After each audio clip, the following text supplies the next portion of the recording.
Well, good morning, commissioners. Welcome back to our sunny capital. Welcome back to the new school year. I know we are deep in the midst of beginning the new 18-19 school year, so definitely appreciate you taking the time to come up to our capital and engage in these important conversations. We have an action-packed agenda for the next couple of days.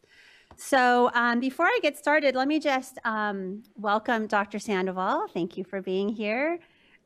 Welcome Deputy Superintendent Mr. Adams. And for those of you that don't know Deputy Superintendent Adams, he oversees our Teaching and Learning Division, which support branch, which is special ed is a part of now. So I appreciate you coming down and would love to give you the opportunity to say any words.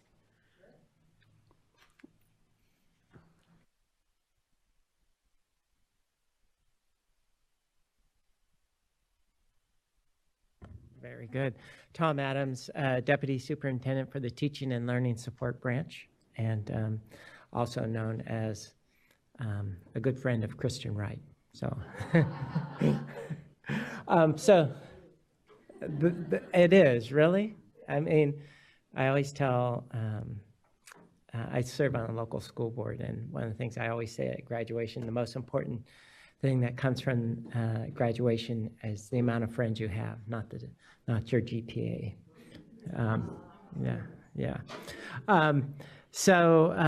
Yesterday we just had our retreat in terms of CDE leadership on the system of support. And it's really an exciting time in education because we are changing our accountability system and how we're going to help all of ourselves into being better schools, supporting our students. And so what that really means is that instead of saying, here are the solutions that will help you, we actually have to go with the approach, how can we help you find the solutions you need, which is a completely different approach on things. If you think about it in terms of broad policy, and in the past we talked about universal access, right? That was the goal of complete acceptance of all students, being ready for all students coming to our schools. And now we talk about access and equity. And what that really means is our goal is not simply to accept all students, but now comes the next step of individualizing instruction and actually addressing the needs and unique needs of every student. And so that's a different goal, right? Before we would have thought, how do we get that happy middle in terms of targeting students? Now we're brave enough to say, you know what, all students need our attention. And that great lesson didn't pop out of the sky. I think it's something that we all owe to special education, because without their determination and their solutions and their goals, we wouldn't have had that. So I've always liked the phrase, Christian Wright has said, it's really teaching at the edges that informs the core of instruction. And so once again, we want to address the needs of all students, but without the example of special ed, we wouldn't have had this innovation. So that's part of our continuous improvement. So thank you. Thank you. Thank you. Definitely appreciate those words. And thank you, Kristen, for your leadership, and very excited to have you join us this morning. Okay, commissioners, let's take a look at the agenda. Matt, thank you again for your outstanding work structuring us, holding us all together, getting us on the track. So I just want to acknowledge that we're starting out a new school year, and I am honored to serve as chair for this school year. So thank you again for your support, and want to welcome Michelle as our vice chair. Congratulations and welcome.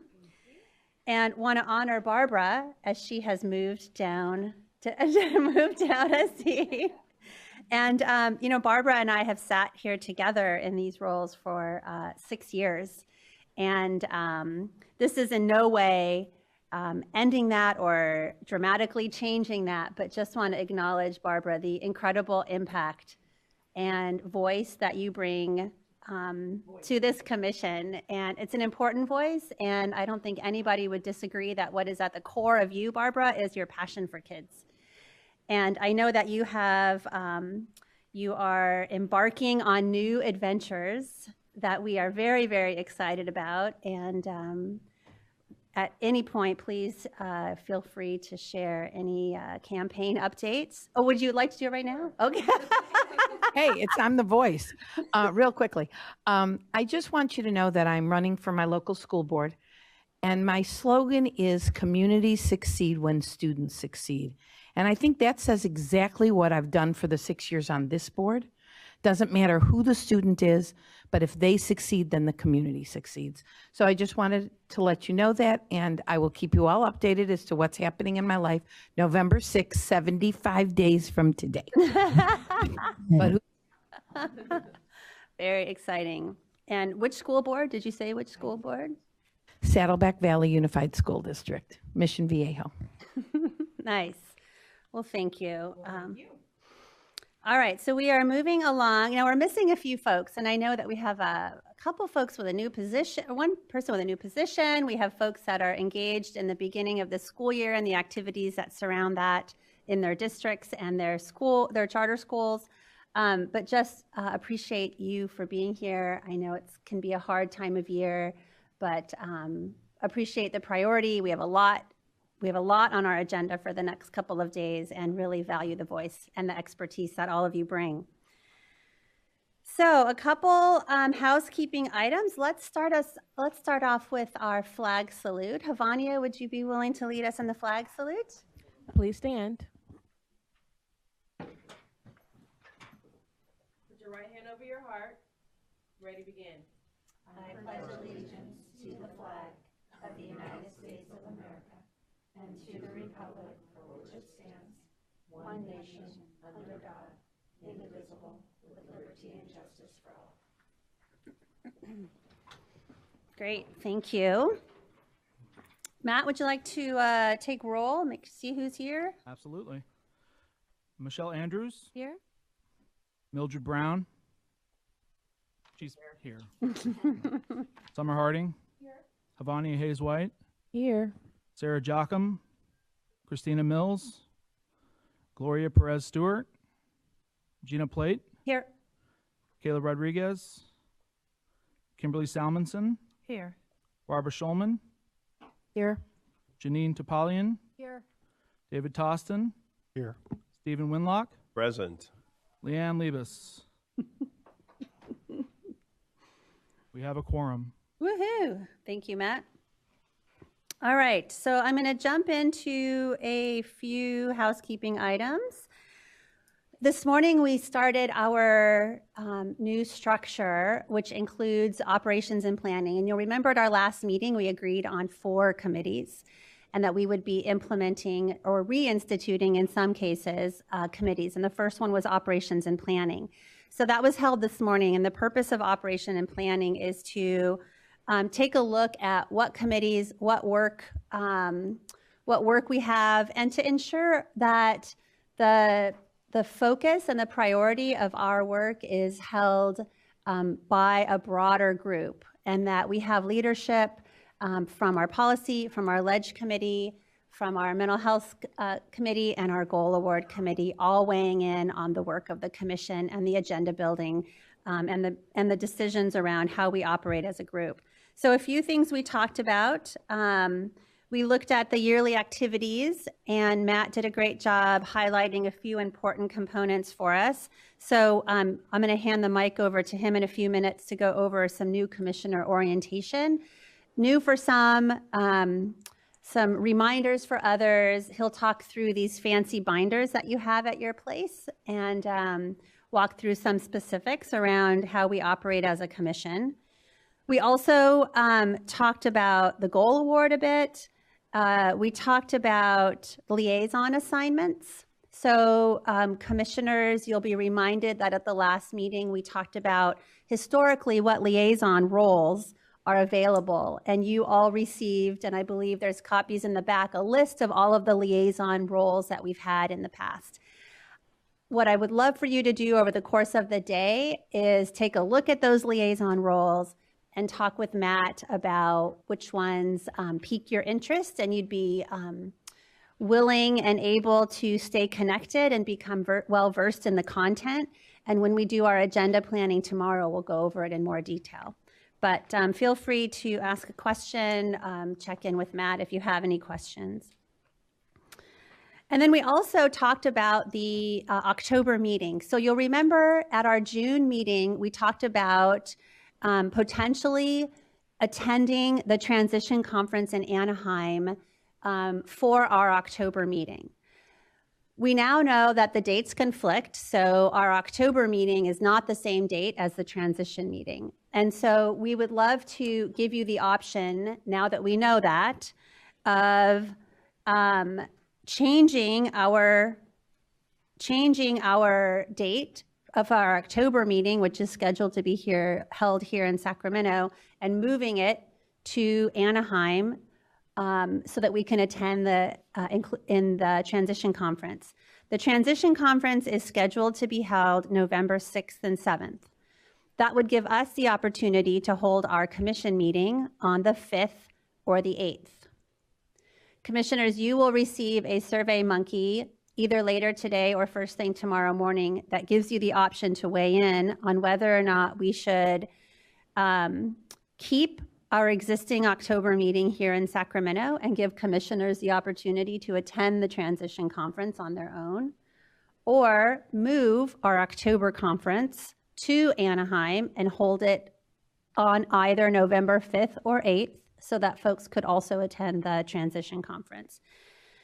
So we'll be giving you the option to weigh in on that via SurveyMonkey later today. And so let me stop there and see if other folks have a question about that or if there's any piece that I missed as I described that. You were thinking maybe it would be a one-day meeting in October if they decided they also wanted to go. Yeah, that's a great point. Thanks for raising that. So if we decided to reschedule our commission meeting from October to November, we would, instead of having a 2-day commission meeting, we would have a 1-day commission meeting on either the 5th or the 8th, so that you could then attend 1 or 2 days of the transition conference. But we would not have a 2-day commission meeting. We would have a 1-day commission meeting and then give you the option of attending the conference the other days. Mildred. I thought that in the conversation that there would be a choice of keeping the October date, but perhaps only be 1 day in October. So we can also, thank you for that also. So we could also, if we decided to go to and hold a meeting at the transition conference, keep a 1-day versus a 2-day October meeting here in Sacramento, because we know that we have visitors, we have folks that are local and connected, and it's hard. We already have some tentatively scheduled for the October date. So that will be a third option that you'll get to choose from on the SurveyMonkey when you get that later today. Thanks for raising that. All right, anything else I missed, Stephen? Just explain again what would be the benefit for us attending the transition conference. Oh, sure. Thank you for that. So I'm going to defer, let's see, who is the closest connected to the transition conference? Barbara, can you want to talk about the benefits of why we would want to, what value that would have for us as a commission? Well, the transition conference has a lot of people that are talking about what's happening with students that are 18 and above, how it's working in the school district, how it's working in the public, how we're working with Department of Rehab, how we're working with Regional Center, and all of that type of thing. It would be good information. Now, that's not saying that I think you need both days there and a day of a meeting, so I'm not saying that I think that's necessarily the way to go. But I think it would be very interesting for people to go because it's information that you don't usually get to hear. It's usually only those people that are in the transition group that get to hear it. And right now, the transition group is even talking to the state board, I think, this month about wanting 5-year cohorts of graduation. So a lot of things happen there for students with disabilities on all levels. Mm-hmm. So that's why it's a good thing to go to. That's a great point. And I think, oh yeah. The other, they just got confirmation that the Secretary of OSERS, who's above OSEP and VR at the federal level, is also going to be attending. So it'll be a chance for you guys to meet him as well. Mm-hmm. Yeah, go ahead, Havania. So will we have to register individually for this conference, or would we be registering as a group? We don't know yet. We'll have to get back to you on the details. I mean, the cost would be covered as a commissioner, but yeah, the logistics on how we would actually get you registered, I think we'd have to figure out. Register individually, but we'll figure out the logistics. Great, thank you. And our meeting that we will have in Anaheim, Oh gosh, yeah. the meeting in Anaheim, would it be live or would it be closed session?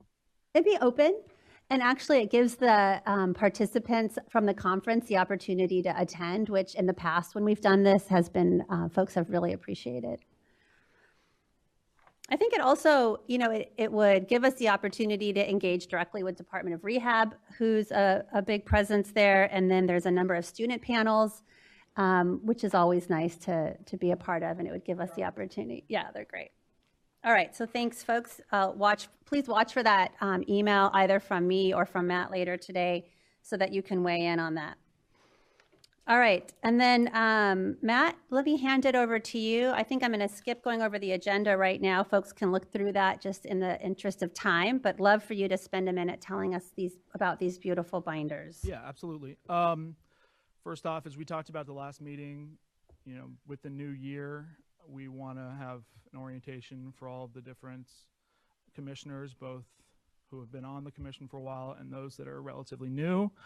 On the dais is your orientation binders, which has kind of all the information you'll need to know about. And in the next few months, Kristen and I will take you guys aside individually and talk you through it, you know, as we have time and, you know, as we can find space in everyone's schedules. And then the other binder is a meeting binder. And basically, we spent a lot of time talking about our bylaws, Bagley-Keene, and other things like that. And so from now on, you guys will have a reference point every meeting in a binder form.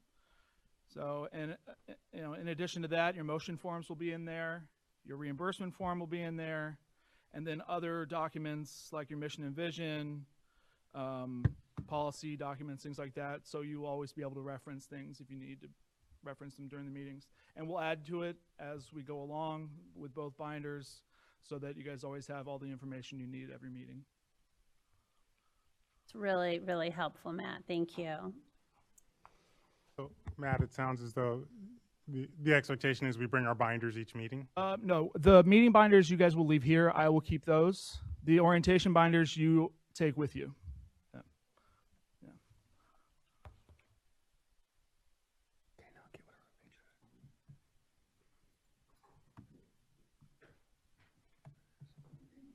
Great, thank you, Matt. Okay, well, commissioners, we're ready to jump into our first item. So before we do that, any last questions, comments, things we should be thinking about? Awesome. All right, we're going to be thinking about then item number 1, the update on the development of California's accountability system. So Director Cindy Kazanis from the Department of Ed, welcome back. It's always nice to have you. And Jenny, I see you on the side. Welcome. Thanks for being here. And with that, I'll hand it over to you, Cindy. Thank you. And sorry, we just realized I didn't have a website available, and now we're connected. So I think we're good to go. My name is Cindy Kazanis. I'm with the Analysis, Measurement, and Accountability Reporting Division, and we're here to provide you an update on the development of the accountability system and things that we think, well, we know are of interest to you because we've spoken with you before on these topics, and we had a nice discussion with Gina ahead of time, making sure that this was relevant to the commission. So the first thing that I wanted to share with you, and the website will be really important for this, is to talk about the redesign of the dashboard, looking at a new look and feel to make it more parent-friendly and accessible for all. And then, as Member Schulman already mentioned, she gave you a teaser. We're going to talk about the 5-year graduation rate. And we had an opportunity to speak to a group that Kristen's folks attend, and it's a transition group, and I forget their name. They have a really long name, but Continuum practice, and they were so excited. And we don't get those kinds of stakeholder input very often, and it was one of those days where you just felt really great about being in public service, and the work that you do reminds us the work that we do does make a difference. And so it's amazing that the 5-year graduation rate has that kind of impact, but it did. So Jenny will cover that topic. So let's get started with the redesign of the dashboard. And again, I want you all to be at the forefront of this, and also think of this as, if you have questions or suggestions, there is still some time to make some adjustments, but we are heading down a road where we think that the dashboard will be in a better place for all. And so why are we doing this? And I think, the one thing I think about the accountability system of today versus the accountability system of the early 2000s is we've been allowed to improve the system. The system is still being built. In fact, we're probably a couple of years away from the system being fully built out. So with that frame of reference, being allowed to continuously improve, we have been listening to stakeholder input from not only you all, but from actual parents, and not that you all are probably parents as well, but we have these terms like real parents. I'm not sure what a real parent is anymore, but folks that want to be engaged in their school, right? They want to know more about their local school, or maybe they're looking to move and they want to find a place that fits the needs of their students. So the dashboard was originally released, as we called it, a beta version in March of 2017. Fast forward now, we're almost 18 months later. So we have heard over the last year and a half about what is working and what's not working. And so this is these bullet points are things that we used to speak with our governor about the need for improvements to the dashboard. And in his budget, he provided $300,000 to improve the look and feel. So with that money, the goal is for the December version this year to have a redesigned dashboard. What that means is that we the County Office of Education that builds the dashboard for us is San Joaquin. San Joaquin engaged with a design firm called Collaborative Communications, which is based out of Washington, D.C., to look at how we can change literally the design of the dashboard. So there was actually another vendor as well, but Collaborative was the successful bidder. And what their focus has been is, and what they do as a firm is make sure that data is more meaningful. They want to make sure that it's actionable, and that they're also looking at it from being experts in the field. So this is not my area of expertise, and so it was really nice to have some folks on board who have this. They have worked with Council of Cheat State School Officers, which is our peer organization, the Data Quality Campaign. If you're not familiar with them, they're very focused on data transparency, Foundation for Excellence in Education, Learning Heroes, and then, of course, the National Parent-Teacher Association. But one of the ways we found Collaborative Communications originally was because they've worked with the state of Illinois on their state report card. And Illinois has had a report card kind of function on their website for nearly a dozen years. So they've been really one of the leaders nationally on having data displayed in a more friendly manner. So with that, we heard over the last year what parents like. There was actually some specific parent focus groups and input sessions, and that is what you see on the left-hand side. So they liked that we were drilling down to the student group level, right? We're looking at groups like students with disabilities and then our racial and ethnic groups. They like seeing colors. The numbers is something that I think as a state we've finally weaned folks from. They really like seeing increases and decreases in performances. So what is the year-to-year change? And then once explained, parents understood the value of the tool to be able to engage deeper.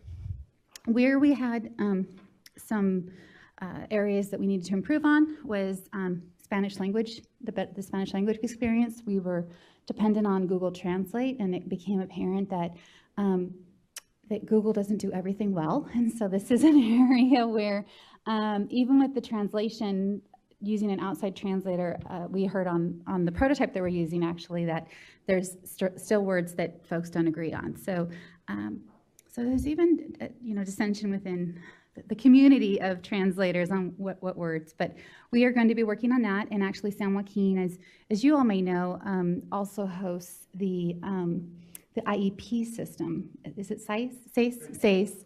And they have a set of translators that translate, my understanding is, the electronic IEPs. And they felt very proud about that, and they will be leveraging that contract for the dashboard. So if you all have had experience, so I'm assuming hopefully it was a good experience. So that will be the Spanish translation for the dashboard moving forward. There was also comments about searching, not finding Sacramento City Unified as the top thing. Maybe you found something else that was related. Making sure that the orientation, when a user got on, they wanted to stay on, they wanted to come back. And then some more context around what we were showing them and being mobile responsive. And one of the figures that the contractor shared was, I think it's over 80% of parents are using mobile devices, whether it's a smartphone or it's a tablet, to access information about their students' school. So this is just a splash page. I'm going to exit out of the PowerPoint to get into the prototype. And with that, I'm going to give you a couple of, let me just focus on my password so I don't get this wrong.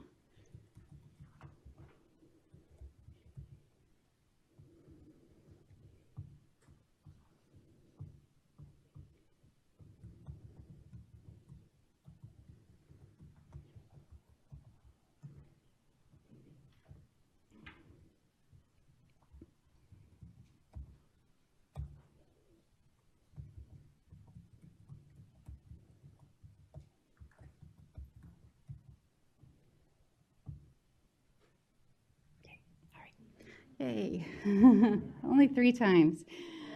Okay, so here's my caveats.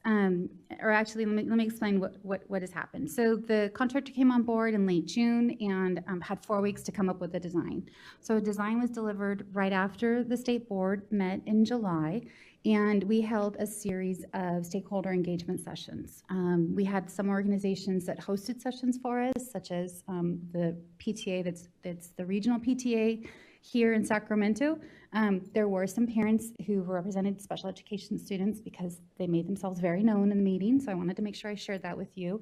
And we also had the equity groups and really the ABC groups in the state, so ACSE and the School Boards Association and so on, come to an invitation-only group in which the vendor actually presented the information and provided feedback on why they approach things in a particular way.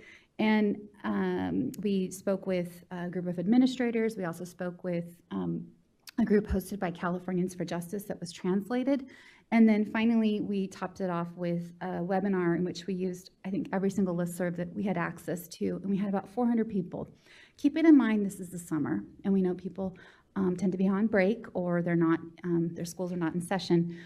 We were pretty pleased with that turnout. So over the course of that week or two following us receiving this prototype, we got a lot of feedback. And so there have been actual changes made since the first time we showed the prototype. And there are pieces of this prototype where changes have been made, and there's others where it shows what's an old design. And so I will share with you as we go on to certain pages what will actually end up in the dashboard. This prototype has been turned over to the contractor, and they are building the actual website. They have about 9 more weeks to do it. But who's counting? So it's a very short time frame. But I think this is what we've heard, at least from the field, is this is definitely more user friendly. It has an approachable look, even from the homepage. We use pictures of kids. That's amazing. But so hopefully you all will like it as well. But I am looking forward to hearing your thoughts on it. So the main piece of the homepage is really to to grab your eye and to draw you into the website. So we're asking that you explore information about your local school and district. And in fact, including the word "your" may be something we want to add to make sure it's, a direct invitation to folks.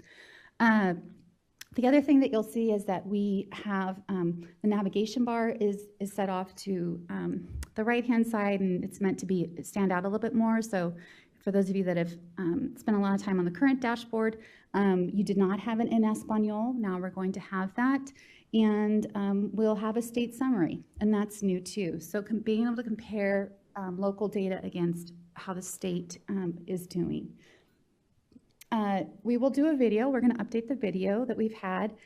And then the other thing is that we heard a lot of confusion around what we had as pies. Some of us called them Trivial Pursuit pies. Some of them, we all had stories about what we called them, but we didn't need to have a story. And I think we finally realized that on like day 5 of this crazy stakeholder session period was like, why are we so attached to this logo? And one of my staff had said, why don't you use a gauge? Because you already have a gauge as your logo at the top. And so that's what we've started to put out there. And so again, you'll be able to see it as we go through the website, but I wanted to introduce that to you as the replacement for the pies.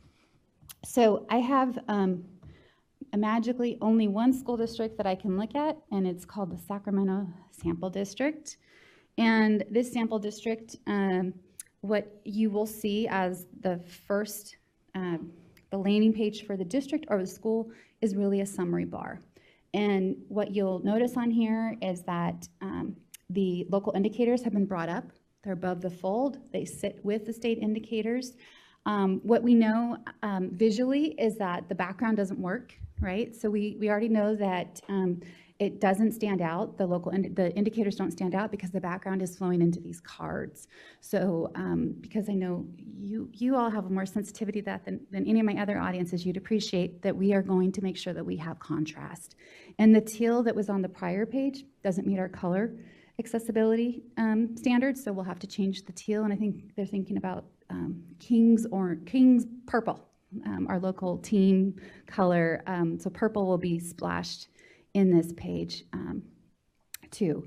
So the summary card or the summary information is some of a call to action, right? You can see at a glance that this district overall has no blues. They have a green in chronic absenteeism, which is good. Their kids are coming to school, but their suspension rate is yellow and their graduation rate is orange, and so on and so forth. Oh, I take that back. The college career is a red as well. So I'm going to just scroll down.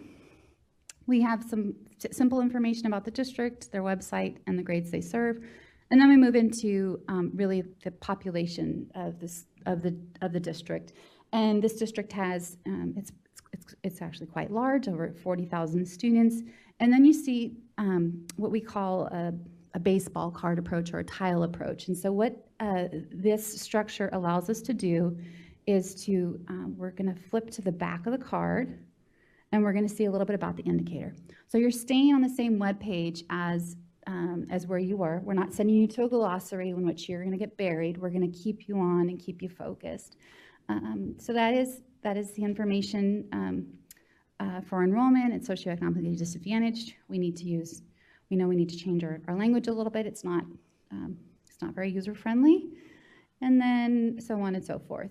These are the categories that show up currently on the dashboard display, and they are, of course, the categories under LCFF that receive the additional funding, which is why they're called out.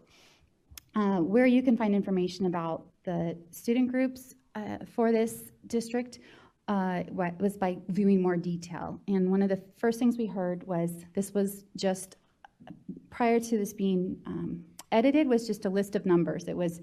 And it didn't break it between student group and race and ethnicity. It was just a blob with raw numbers without commas. So you had 23,604, but there was no commas. So it was really hard to digest. And so there were some suggestions to not only break it up between student group and race and ethnicity, but also change it to percentages, because that seems to be more, again, a little bit more user-friendly. We don't see all of the student groups listed here, even though this district this made-up district covers things like they have a white student population, for example. They have a students with disabilities population, but that doesn't show up on here, and that's just a failure of the design. It's not intentional. This is fake data, and sometimes the fake data doesn't match the other fake data. So, all right, so let me keep moving along because I want to show you the meat of the site, which is really our cards. So one of the other pieces, if you're familiar with the old dashboard, if you went into the detailed reports, we broke up things under categories. There was 3 categories: academic performance, academic engagement, and conditions and climate. And what you see here is the designer has broken up the indicators into that same categories on this page. So we see academic performance listed first, and if we also see the local indicators for that included, academic engagement, and then we'll move down finally to conditions and climate.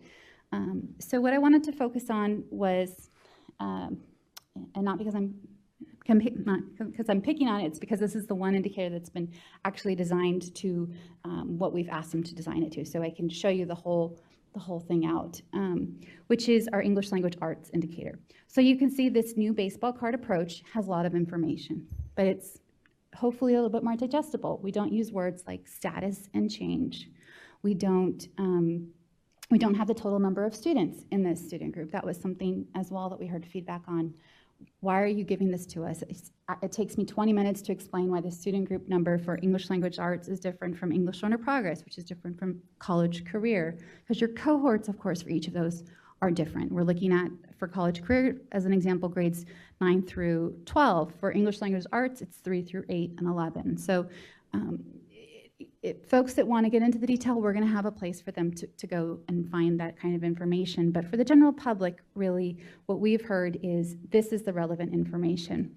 So one of the things, as I mentioned, is we would be able to toggle between the state information and the all students information.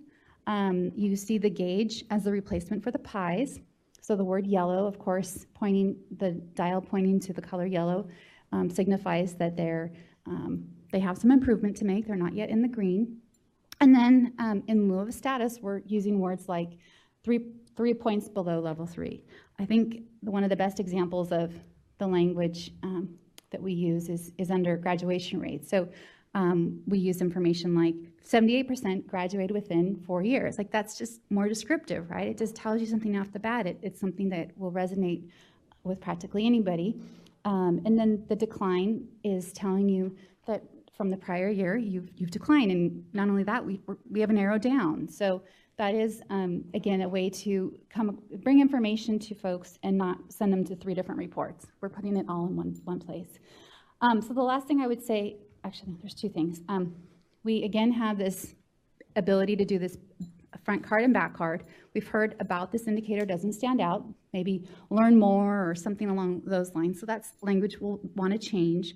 But this is meant to be, again, a simple overview of the indicator as you're on that page. The last piece is down here in which we talk about the equity report. And the equity report is the landing page for the current dashboard.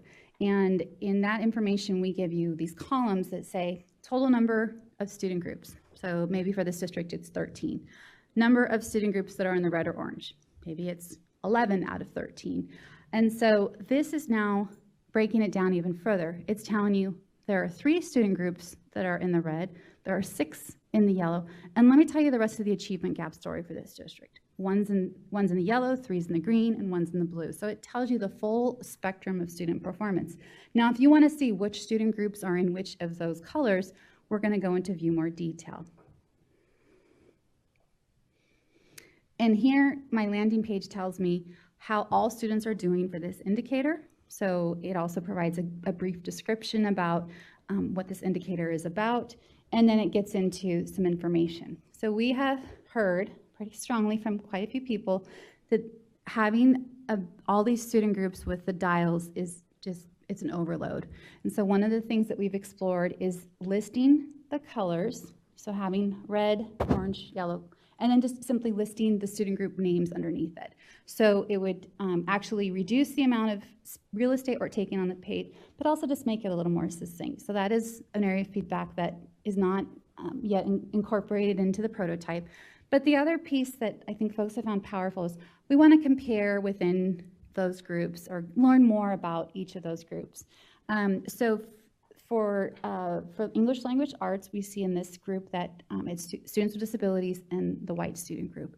It doesn't tell you the same information you saw on the previous page. So we need to make sure that our cards match. We want to at least give what the status was. So what was it compared to this change? Change alone it's not helpful. So we'll need to make sure that these cards match up. But it does now provide information about the number of students.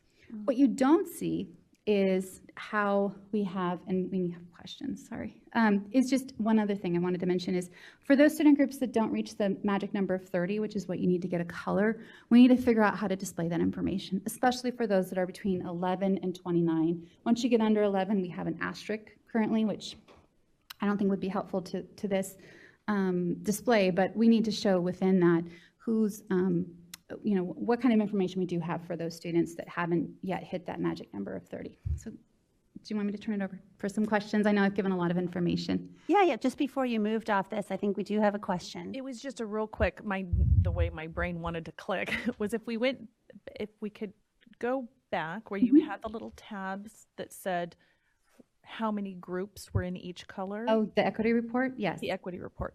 Is there a way to click on that little color? See, my first inclination is to want to click on that 3 or to click on the 6, 3 red or 6 orange. And will it disaggregate it is that a possibility? Yeah, so that, I think that's, we've heard that from others. The other word that they've used, can you hover over it and see who's in it? And so hovering doesn't work for compliance purposes. Yeah. That's why we have these, for lack of a better word, pop-up windows.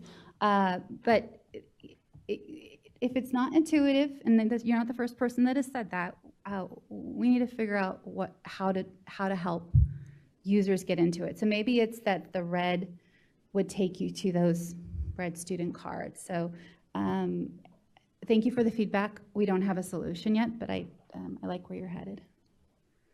Yep, Stephen, and then Barbara. I'm always, when I've read the color tones, and worked with those a lot with the schools and the interpretation, one thing that comes up for me is that when a school is in the red zone, or what we don't do is, do we define what makes them in that red zone and where would we find that? So when they're in the blue, we know blue's great, except great in what? Is it what was met, the goals that were met? Is there an explanation of somewhere of those as we start to look at the color? Sure. So the colors are based off of these 5x5 grids that we've created. So we have, each indicator has its own set of grids, and in fact, in suspension rate, you get into it by grade span. And those are how you find to what gradient, if you would want to go there, for red, right? So for red, there's often going to be, of those 5x5 grids, upwards of 3 or 4 squares that are red. And so it shows you the threshold that particular student group is at. And that information does exist on the department's website. We have reports available, and so we would be happy to do that at a future meeting to show that functionality off. I think especially for district administrators and those like you that are out there trying to teach others about this, they have found that to be a very good resource. It's not a good resource to start with parents on. It is a total distraction. It's very difficult, I think, for my neighbor to understand it. You would have to actually spend more time talking about how to read the chart than just saying they're red. So there's a level of understanding, and I think a lot of us here want to dig into the data, and that's how we get at that. I'm just concerned that what happens for parents when a group is within the red, for them to be able now to kind of decipher why that school district is in the red takes a lot more involvement versus the issue that if we said, when you're in the red, this is what it means for you to be in the red, like a statement, so they know, well, they didn't meet the goals, they didn't, something that helps us to kind of get an understanding when we're in the red, what does that mean? When we're in the blue, what does that mean that we've met the goals as it relates to what that indicator is? So, some way, I just think there has to be an easier way for them to get an understanding of what makes them in the blue, what makes them in the red, without having to do the analysis that you're talking about. I think the analysis is really what's being asked for from, that's our work, and looking at why that is, and then doing the analysis to look at it. Yeah. But my concern is that I still get, we're in the blue, great. Why were we in the blue? And parents ask me this all the time. Well, they must be not suspending students. That's. So I don't know if I'm making sense, but I'm really. Sure. I think what I'm hearing from you is you want red to have a label or a definition behind it, and the board has conscientiously not adopted what you're asking for. Okay. I have asked folks, I know this is not a good, this is not satisfactory, but they have, because they don't, I think what my impression is that they don't want to gloss over the data, and the data does tell a story. So you can see if you're in the red that you are, below standard, or so I think. Perhaps. But even that would be something that kind of gives some definition in the statement that when you're red, you're below standard, you didn't meet the goals that were established, or by the academic assessments, or something that kind of gives them something to frame it. Now, with that, they would then do more investigation about what it is in that area, how that school is performing or what they're doing in that area. So sure. I've always been a little concerned that it doesn't kind of tell us what is it, what constitutes them being in the red. Yeah. What did they miss? What's a piece of it? I know the investigation is one that we're supposed to do, but I'll tell you, parents are not always feeling that they know, okay, how do I investigate that? Mm-hmm. Thanks, Steve. Yeah, really appreciate that. Thank you, Cindy. A couple more questions. Is that okay? Sure. So Barbara, and then Summer, and then, no, okay. Okay, I have a question. When it talked about graduation rates, it's had a number like 7th through 12th grade or whatever, 9th through 12th. Why couldn't that be on the English language arts, the one that you showed before where you said people don't know what college career is? Why couldn't that have the same type of thing? It can. Do you find that to be helpful? I would find that very helpful. Okay. So when I saw it somewhere else, I thought, well, wouldn't it be great if I knew that it was 3 through 8 and 11th grade under that? I mean, it's not a lot to ask to change, but I think it would be helpful. Would you get more questions from folks asking you, why is it only 3 through 8 and 11? That would be my challenge to you. Well, that's easy because that's who we test. But why? Who the heck knows? They told me, and I believed them. I did what they told me to do. I'm going to be this. I get what you're saying, but here's how I feel. I'm looking at it as a parent. Yeah. You're telling me to go look somewhere else to see that it's 3 through 8. Yes. Why can't you just tell me it's 3 through 8? Totally. So if you're already going to tell it to me if I look it up, then I think I would like to have it much easier for me as a parent to do that. And I agreed with what you were saying, but let me tell you, as a parent, if I see the red, I'm not a happy person. I don't know why. Yeah. But I do think that, right. I do think that if you're telling me I should go look for that it's 3 through 8, that doesn't seem to make sense. If you're never going to tell them that information, that's a whole nother story. But if that's somewhere, then I think it should be there listed easily. Okay. Mm-hmm. Thank you. Sorry. No. Great, thank you. Summer, and then Janine, and then David. So I want to imagine that you're listening right after Stephen left off, and I'm going to use a particular category that's always of concern to me, especially in the elementary. And I think it goes to the criteria that you listed about your 5x5 grid, about how you get into certain color categories. When you have a student with a disability with significant behavior problems, and there is the natural process of parents coming to an understanding of how that child is fitting into the school system, you often have suspensions that take place. You can try to throw in thousands of different behavioral interventions, but there are times when those behaviors are so significant that a suspension takes place. There are very, very few suspensions allowed in that category before you're in the red. So I think that that becomes a different conversation when the student is in high school, right? Because they've had a longer time with that disability, and hopefully they've had positive interventions and things have improved, and it can sort of reflect differently at different levels of the educational system. But when you're looking at kindergarten or first grade, and you have a student that comes into the school system with really challenging behaviors, there are suspensions that quite often take place, and they must really, because you have injury and all kinds of things happening. So I don't know if there's any consideration in looking at that 5x5 criteria and delineating it out perhaps by years in the school system or something, because it ends up reflecting poorly on a school or a district at an age when parents are looking for the most welcoming environment. And you might have the most welcoming environment, you just might have some challenging students in one year or the next. So it's it ends up reflecting poorly on a system that might be perfectly functioning and doing great things, but it just doesn't seem to be equating to the pragmatics of what is really happening at school sites. Interesting. It's a great point. I think that's why our technical design group and under Jenny's leadership felt very strongly about having different 5x5 categories for the different grade segments, because we did see different rates of suspension in middle school versus high school versus elementary. The other thing I'd say about the suspension rate indicator is that a student only counts once. If they have 20 suspensions, they only count once. We don't keep having that be a negative effect against the school for accountability purposes.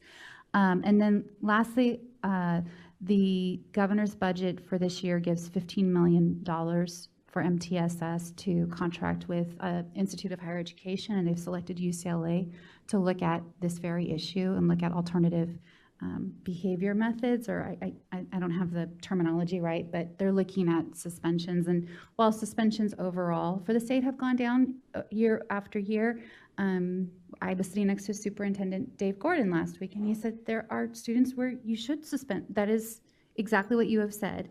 Why do they have to justify that? Why are they harmed by that? And so there's a balance there. I don't know what the solution is, but I do know that others that are experts in this area are looking at it, and we are fortunate that we can come back to the board and say we need to do something different with this indicator if we get that kind of direction from those experts. But those are the things that we've done to mitigate what you've talked about, and hoping that makes it more fair and reliable for all. Cindy, I know we're running low on time. We do have 2 more questions on this before. Go ahead, Janine. So mine's just piggybacking off of what Stephen and Barbara mentioned. Just one of the things is that just when we talk to parents and they say, go look for it or search that answer, usually they'll go somewhere that is not reputable, or they'll go somewhere that is not, the information's not, it's not reliable. So I think it's good to just have that information in there, or just put a disclaimer of something saying, this is the information, or where to go, or like a link. So this is just a suggestion. Thank you. Great, thank you. And then I just had 2 quick points. Sorry. And David, before I jump in, I know you had a question are you sure? Okay. Can you remind me again where, once you add it, the students with disabilities, the percentage will show? Sure. So let's go back into academic, because I should also show you where the alternative assessment will show up. Okay. Be displayed. Oh, great. So this website decreases the amount of pages that we had on the dashboard by about 80%. So we are seeing things sort of combined together, commingled together. But we looked at student group details already. We were looking at the performance level, and which is where we picked up students with disabilities. But I also wanted to briefly show you, we're going to provide trend information, which we currently have in a detailed report on the dashboard. Trend information, this is separate for grade 11. And then finally, we want to make sure we're showing the alternate assessment results within the academic indicator. So that is where that information will live. But the students with disabilities, for each of the indicators, again, if they have a performance, if they have a color, it would be displayed within this area. And then if they don't have a color, we need to figure out, again, for those 11 through 29 counts of students, how to provide that information here as well. With this card, can you select the comparison groups, or is it static? I'm sorry, what do you mean by comparison? So under red groups, you have students with disabilities and the white student group. Those are just all red, or can I select students with disabilities and Hispanic students or other student groups? Sure. I think you're asking for something that is probably more dynamic than what it currently is. I like your way of thinking. It's like a 3.0 version, but we're not there yet. But the other thing I've heard is that you want to, other folks have said they want to see students with disabilities performing against every single indicator in one location. And we're, because that report is not being transferred over to this design, we want to figure out a way to provide that information on the department's website. So we need to do that, that work on our end. Nice. Okay, one quick one, then you can keep going. If you go down to, if you scroll down to the academic performance again, or maybe it was up, sorry, with all 4 of them, no, the grids, or the oh, you're talking about the overall? The dials. Here? Yep, that one. So I'm interested, if I'm a parent looking at this and trying to determine that, oh yeah, my student, I picked a good school for my student. If you look at the blue bars, some of them are oriented in how the school is not performing versus one that's oriented in, oh, they're making, in more the positive versus the negative. And I wondered if there's a reason, or that's just. We just need to get our language consistent. Oh, okay, okay. So whatever information is displayed. In fact, it contradicts itself on the English learner progress. It says they're making progress, yet they've declined. Yeah. So there just needs to be some consistent. No problem. Okay, I thought there might be a reason. No, all right. Not that I'm aware of. Cindy, all right, thank you. I appreciate you. Go ahead, Kimberly. Yeah. I don't necessarily interpret this as having to answer all the questions that a user-friendly site may have. I see it as maybe generating good questions for parents to go back and ask a district, and I appreciate as a district having the opportunity to have that clarifying conversation. I also appreciate that it's driving us to have to answer questions about students who are typically marginalized. Even if it is 1 student or 2 students or a small group of students that's loading onto an area that is reflecting negatively upon us, I think we need to start having those conversations about what we have available for students and what we are giving students. So when I think about the suspension information, I do appreciate that, because I think more often than not, it is our students with disabilities, our students, of color, our students that are socioeconomically disadvantaged who are loading into that, and we don't necessarily have answers programmatically for how we're serving students. And I think it's important for us to have that question come up from this data. And I appreciate not necessarily answering for me as a district all of those questions. I like that it's going to start driving down questions to the district level, so the local entity has to understand their own data and has to be able to have a conversation with its stakeholders. So I thank you for that. Good. Move into 5-year? Yes. Okay. We underestimated the level of interest and engagement. Thank you for all this great info. Yeah, keep going, Cindy. I'm going to turn, well, there's one. So the next piece is just to give you just an idea of our timeline, which I've already mentioned is pretty truncated, but we currently have the local indicator submission open now. So for those of you that are at districts and have input in what's included in a local indicator, that information needs to be populated between now and November 16th. We will release pieces of the dashboard, data on the dashboard rather, throughout the month of November for a private preview for LEAs. This is what we did we've done for the previous 2 submissions, so that LEAs are fully aware of what they see prior to it being publicly released the first full week of December. So with that, I'm going to turn it over to Jenny to talk about the 5-year graduation rate. Good morning, everyone. It's nice to see everyone again. I know we're short on time, so I'm going to get right into it. You know, the first thing I like to mention to people is we are working on a 5-year graduation rate, but this is not new. We did have a 5-year graduation rate under AYP. In fact, we had a 5-year and a 6-year rate. So we did have that. We used it as an alternative way for LEAs, schools, and student groups to meet the targets. So looking at the data from the AYP, we noticed that the 5-year grad rate, there was a lot of students that graduated in 5 years. A 6-year graduation rate really didn't show a lot of additional students graduating, so we decided to go with a 5-year rate. So every Student Succeeds Act does provide us the option to include a 5-year rate into the accountability system. Depending on how you use that option, you may have to set higher goals than what you have for the 4-year rate. So just keep that in mind as we go through this. So we have had a lot of requests from a lot of advocacy groups, this group being one of them, to include a grad rate into the dashboard.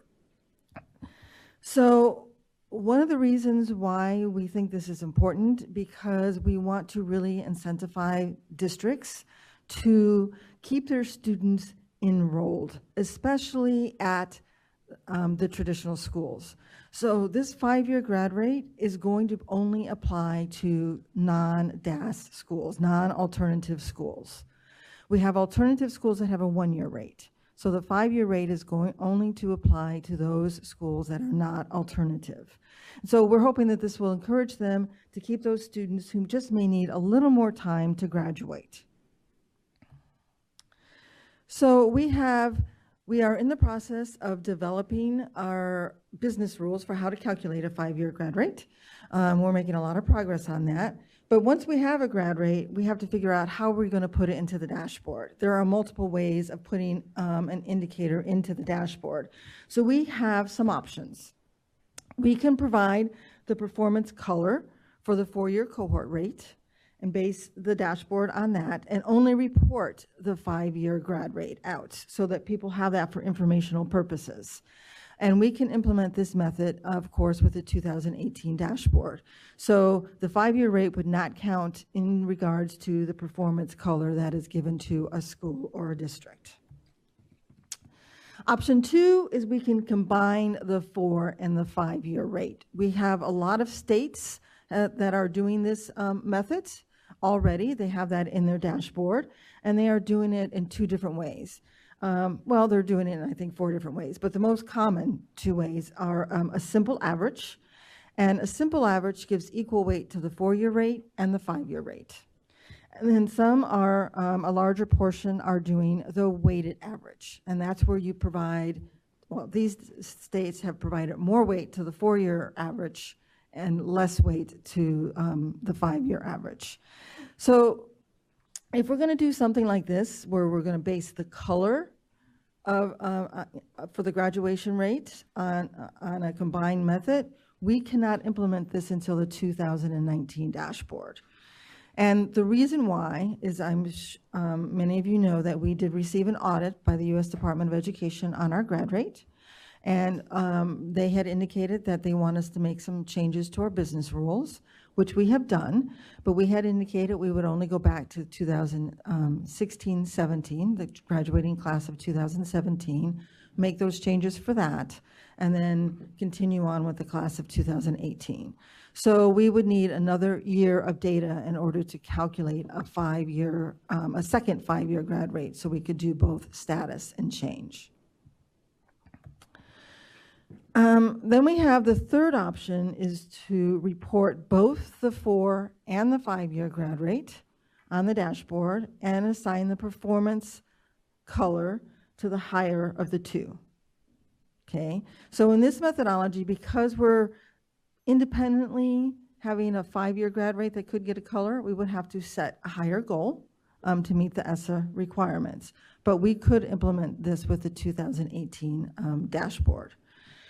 We had a meeting with our technical design group just late last week, after this presentation was done, and they actually thought that it would be better to do a combination of a grad rate, a 4 and a 5-year grad rate, But they thought there were other methodologies that we could explore that might be better. And so they thought it would be better to go ahead and report the 2018 grad rate, or the 5-year grad rate on the 2018 dashboard, and then do a little more, have a little more conversation about what methodology we should use to combine the 4 and the 5-year based on simulations once we have a 5-year grad rate. Because right now, we don't actually have a 5-year grad rate to look at. And so they thought it might be best to go and look at the data. So we were hoping to get a little bit of feedback from you on which option you preferred and why, because this will be taken to the board in September. Any preferences? Yeah, go ahead, Michelle. So thank you so much. I'm pretty excited by this information. I would go with option 2 at this time, but I know that the group that you spoke to said explore other options. I think I would echo that. It doesn't seem perfect, but of the 3 that are given, I think it's best. My concern with the option 3, the higher status cut scores, just given the students who need to graduate in 5 years, I just feel like there's no real gain for us in showing that they have completed.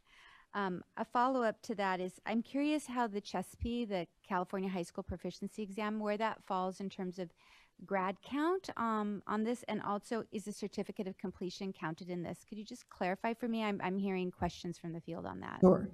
So for the 4-year cohort rate, the only thing that counts is a regular high school diploma, and it only counts if a student earned that diploma within 4 years of entering high school.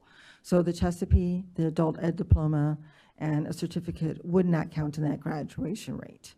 For alternative schools, we do a 1-year grad rate that would include those students in there. Nothing of those would count in the 5-year cohort rate. So is it true that the kids who complete with the CHESP, are they counted in grad statistics? They are, so when you're looking at the 4-year and the 5-year, because they would be calculated the same, you have your denominator. Those are all the kids who entered grade 9, 4 years prior. They're all included. And so the students who took the CHESP would be included in that denominator, but they would not be included in the numerator. So they would be, it would be detrimental, it's detrimental to the school. It impacts the grad rate. Right, in terms of the percentages, but not necessarily to the student passing the CHESP. Great, thank you. Other commissioners, thoughts, reactions? Yes, Barbara. To you? Only because this is really, this is a lot of thinking. I mean, I heard what you said. I heard what Michelle said.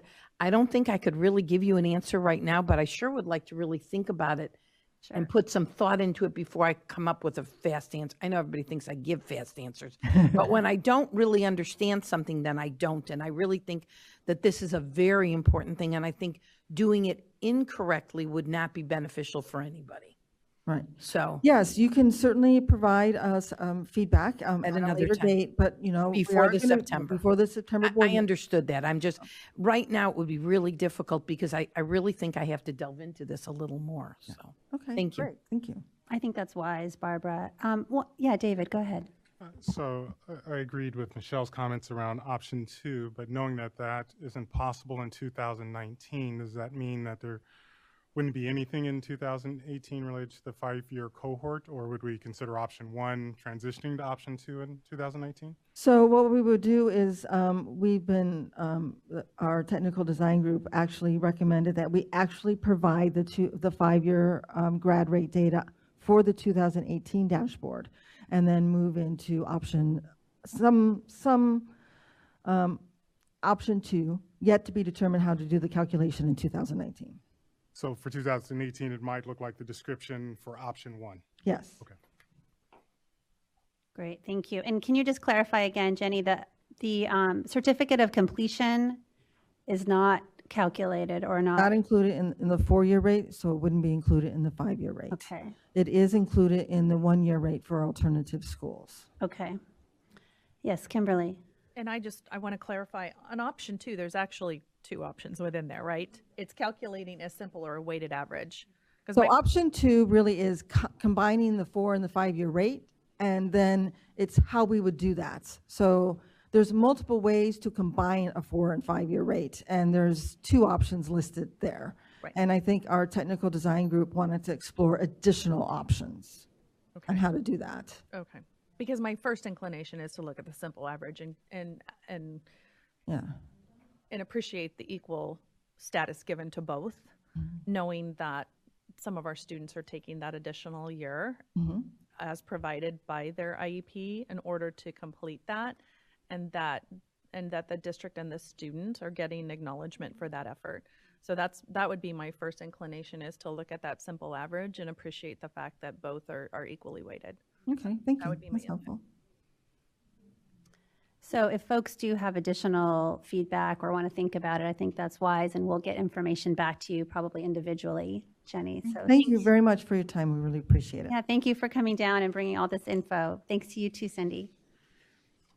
Okay, commissioners, I want to make a slight change. Thank you, Mildred, for your flexibility. We're going to do our ad hoc mental health subcommittee report out later, so that we can engage in our special ed division gallery walk. And so I'm going to hand it over to Kristen to set us up or provide some context for what we're about to do. And Matt, thank you for getting folks their colorful stickers to make sure that everyone who wants to join us is able to do that. So Kristen.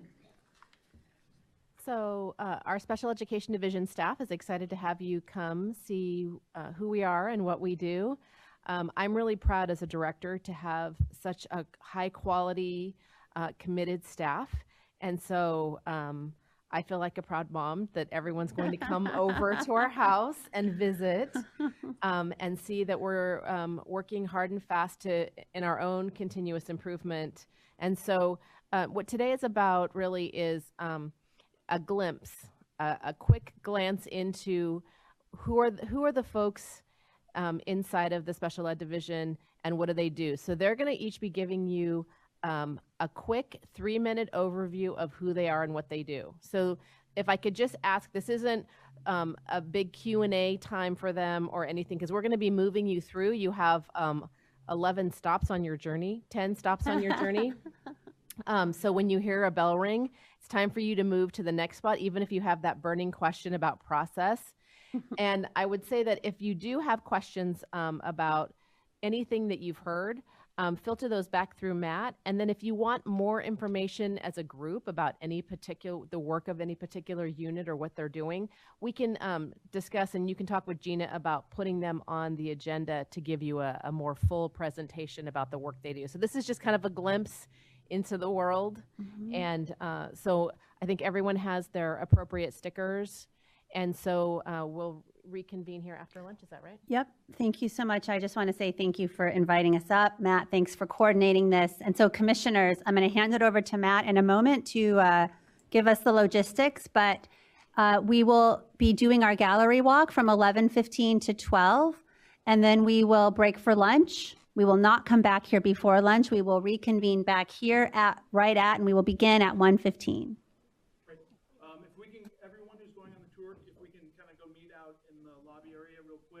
Get in groups of 2, and then I'll hand out your kind of maps and the last sticker you guys have to wear upstairs so that your first group can identify you. They'll be wearing the same stickers. And then when we get upstairs, we'll split into the 2 entrances, and you'll find your first group there.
Welcome back, commissioners.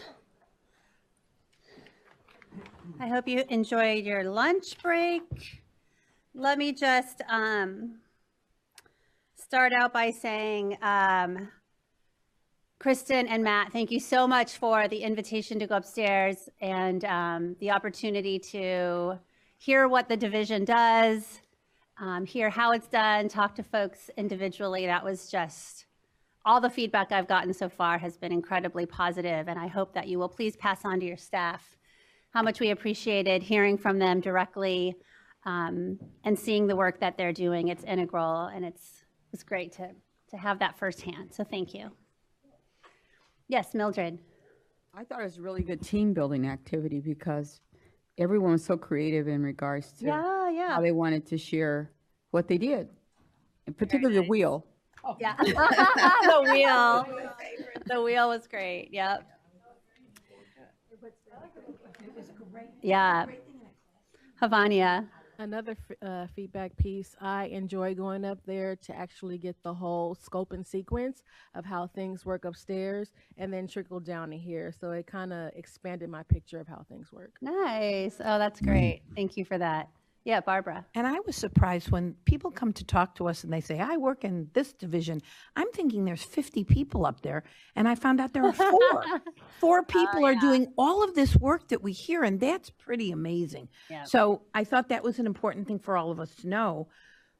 Nice. Thank you. Well, thanks, folks, for engaging in that exercise, and thank you to the department and the division for inviting us. All right, we are moving on to item number 4, and I'd like to invite Heather Carlson, who is the Associate Director. I should have been thanking you too, Heather. And Heather DeFeeti from the East County SELPA, but also the chair of the State SELPA Association. And while they're coming forward, let me just say that we are taking the opportunity, I hope over the course of a few meetings, to hear the detail about how special education funding works, how it trickles down from the feds to the state, to the SELPAs and to the LEAs. And give an opportunity for you to ask questions and really engage in the detail, knowing that we had some legislation this past year around special ed funding and had the opportunity to understand a component of it, but really appreciate the opportunity to have a comprehensive overview of how it works so that we are able to weigh in a more detailed way in the future. So thank you for coming down, and Heather, thanks for being here. Thanks. Again, Heather Carlson, Associate Director. And I will let you know that I very anxiously sent a thank you to everyone because I walked around and saw and got very excited and felt like a proud mom for a second. So I was like, thank you all. But to kind of go through, you guys, I was asked to kind of do a special ed funding 101. And special education funding can be very into the details. There's a lot of moving pieces. There's a lot of, it's very prescriptive where other, say, titles under ESSA may not be so much. So I just wanted to kind of give you a 50,000-foot level from the state perspective and how we kind of go down, and then I'll switch it off to Heather DeFeeti, who can kind of give you once the SELPAs receive. And again, if there's other questions or anything, I'm happy to come back and dive deeper, but I wanted to, get you to the point where your eyes aren't glazing over and you have too many details that you now have no longer any train of thought. So I'll go ahead and start. So the first thing to know, in California, all of the money, both state and federal, goes to a SELPA, which is a special education local plan area. That's specific to California, so this is not a federal requirement. It's something that was created in 1977, and basically every LEA is required to be part of a SELPA. So it's geographic regions, it could be single district, it could be multi-district, but every LEA has to be part of a SELPA. So now that you know kind of who gets the money at a very basic level, how is it funded? How do we pay for special education and related services? So the tenets under the Individuals with Disabilities Education Act was that it was the responsibility of 3 entities to really provide and pay for the services and supports for students with disabilities at the federal level, at the state level, and at the local level. So if you think of a pot, it's filled up with 3 different colors. So I'm going to go through each pot individually so you can kind of get a better sense. The federal part, which of course is IDEA, which is what most of our statutes are based on, even at the state level, are based on the federal statutes of IDEA. We get a grant from the Federal Department of Education under the Office of Special Education Programs, or OSEP. That grant is approximately $1.3 billion a year. Yes, that's billions with a B. When we get a grant, the federal government dictates how that money is spent. There are 3 pots within that grant that tell us how and what the funds should be used for. The first is administration. That's basically administering the grant. We have to pay for people to ensure that the grants go out. We have to pay for specific things that are laid out in statute. Then we have state level activities, which is another pot. That's something that's really for the benefit of the entire state. So it may not be something that's very prescriptive, but it could be something that if we do this, it could have a statewide benefit. There are some things under IDEA that are required under state level activities. That is compliance, monitoring, and complaints. So those are 2 things that are required. Then there's a list of what they call other state level activities. Those are things that we do through contracts, maybe to provide a program, or it could be to pay for staff to do additional monitoring for some purpose. And the last piece is the local assistance grants. That's the money that goes to the SELPA and the LEAs. There's what is called a minimum flow through. So that is defined, or not, it's defined as the minimum amount that has to be used towards grants. So every year the federal government gives us a spreadsheet and says, of this $1.3 billion, a minimum of X number of dollars has to go out in grants. So traditionally, I will say California has always sent more than the minimum. So the local assistance grants, again, as defined in statute, everything in IDEA is defined. So just as I was saying, each one of those admin, state level activities and local assistance had a cap, so how much we can, either a minimum we have to spend or the max we can spend on any of those pots. The money that goes out as grants to the local districts or to the SELPAs, that's actually based on a formula defined in code. So when IDEA was reauthorized in 2004, basically what they said was, we're going to assume that the federal government is giving X number of dollars. As long as we meet that X number of dollars and then there's more, basically this is how it's going to be sent out. We have never gone below that max as a nation, so this has always been applied. But you take the 1999 case miss, so your special education population, students ages 3 through 22, and that became a base funding. So every SELPA gets at least that amount of money. Then anything over that amount of money is divvied up between population and poverty. So we do a calculation on population, which is 85% of that extra, or sorry, 15% of that extra. No, I was right the first time. 85 population, 15 poverty. And that is based on public and private school enrollment. That's taken out of CalPAT. So it includes all the private schools. Now, the private school, the information is not mandated to be reported in CalPADs like a public school district, but we do use whatever data they provide. So it's self-reported, so it's our best guess of how many public or private school students are out there, K-12. Then there is 15% that's based on poverty. That poverty count, again, is K-12, and it's based on the free and reduced price meal counts that come out of the California Works Opportunity and Responsibility to Kids, the CalWorks program. So once you do that very involved calculation, that's done by each LEA within a SELPA. Each SELPA receives a grant based on that formula. So now we'll move on to state funding. So the state funding is an appropriation that's made on an annual basis in the State Budget Act, and it's Proposition 98 General Fund. So as you may or may not know, the Proposition 98 guarantee in the state of California guarantees a minimum amount of funding that has to be used for K through 14 education. That amount is set through a fairly complicated formula that I won't get into because at this juncture it's not really relevant. But there's an amount that's appropriate in there, and it's Proposition 98, so it can only go to local education agencies, and it's a restricted fund source, meaning it can only be spent on students with disabilities once it goes out. And that annual appropriation is $3.1 billion.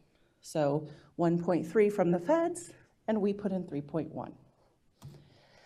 So how we take that 3.1 billion and send it out to SELPAs is based on a census-based funding formula that was created under Assembly Bill 602. So it's commonly referred to as the AB 602 model.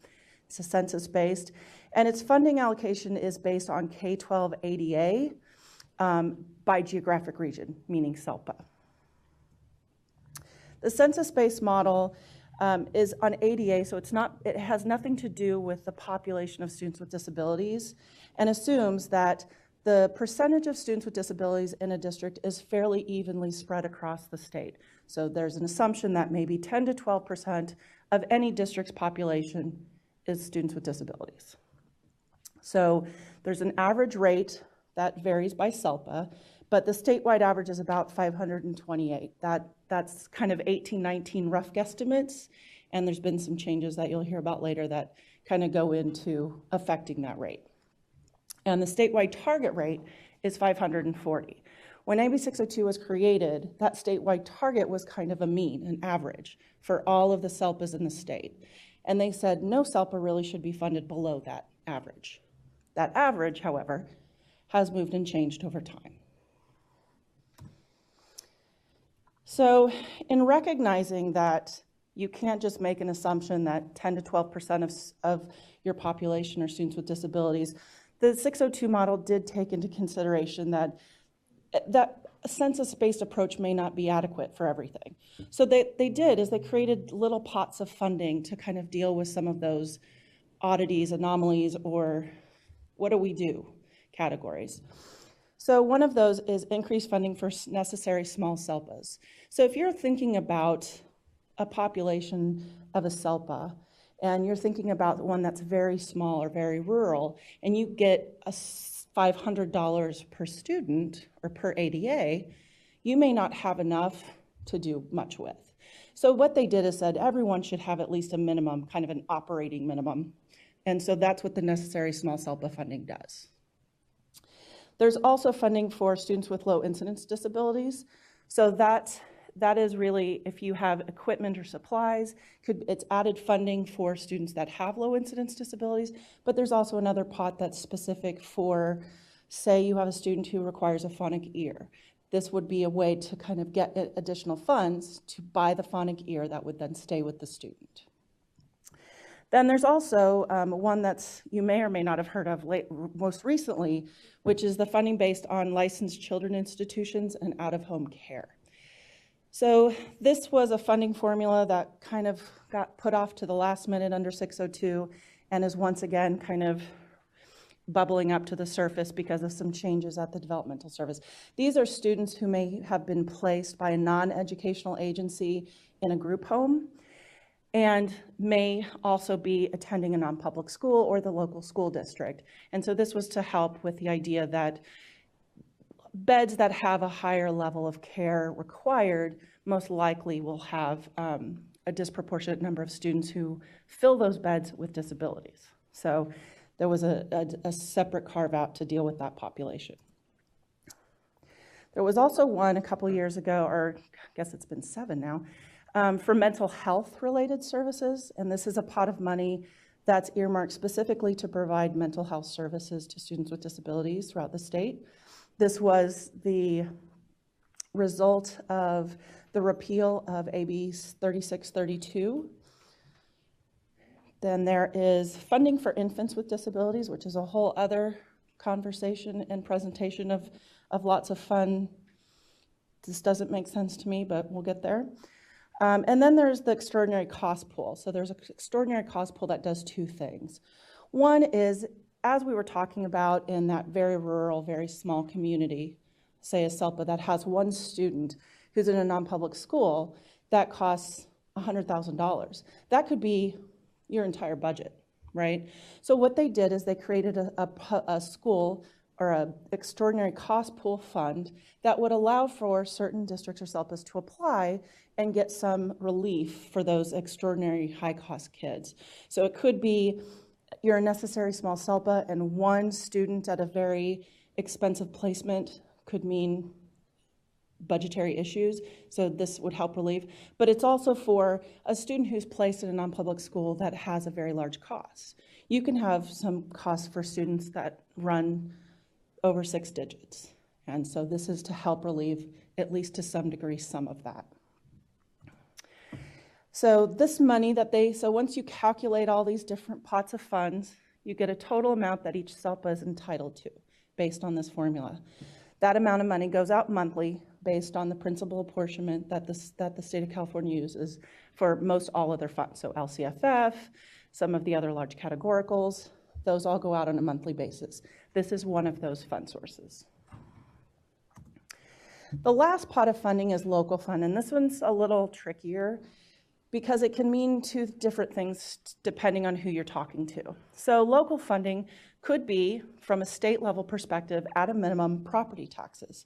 In California, county property taxes are earmarked for special ed, some of them, and it also means all other general purpose funding. So LCFF, every other categorical fund, anything that a local school district gets, students with disabilities are entitled to just as much. So property taxes in California, the county property taxes are collected and spent within the county that creates them, that creates the revenue.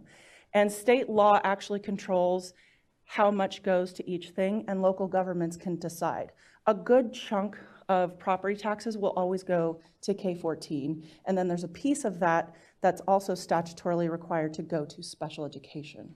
So in the state of California, we're unique in that we carve off a piece of our property taxes specifically dedicated to that. And because the local property taxes have to stay in the county in which they were created, the locals, those local counties decide how to disseminate those county property taxes and when. Then, like I said, the other general purpose. So I think there's often a misconception that there's an amount of money that the federal government gives us, there's a specific amount of money the state appropriates for special education and related services, and that's what should be spent. Students are general education first, and so they are entitled to LCFF, they are entitled to any other categorical fund, local fund sources, that any district would create or receive. So what we're talking about is we want to make sure that what's provided from the state government and the federal government are really for excess costs. So anything above and beyond what every student is entitled to in California, these fund sources are to be used on top of. And now that I've kind of given you an idea that state, federal, and local funds that come to the state or are used at the state level for calculating purposes go to a SELPA, what happens to them once the SELPA gets them? So that's where I will turn it over to Heather, and she can tell you about what happens once they receive the funds.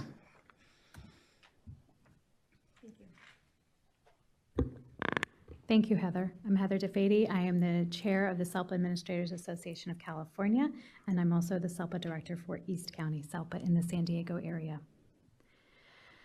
So before we dive right into the funding, I think it's important to build the background knowledge about where funding allocation plans come from, and as Heather alluded to, back in 1977 when SELPAs were first developed in the state of California.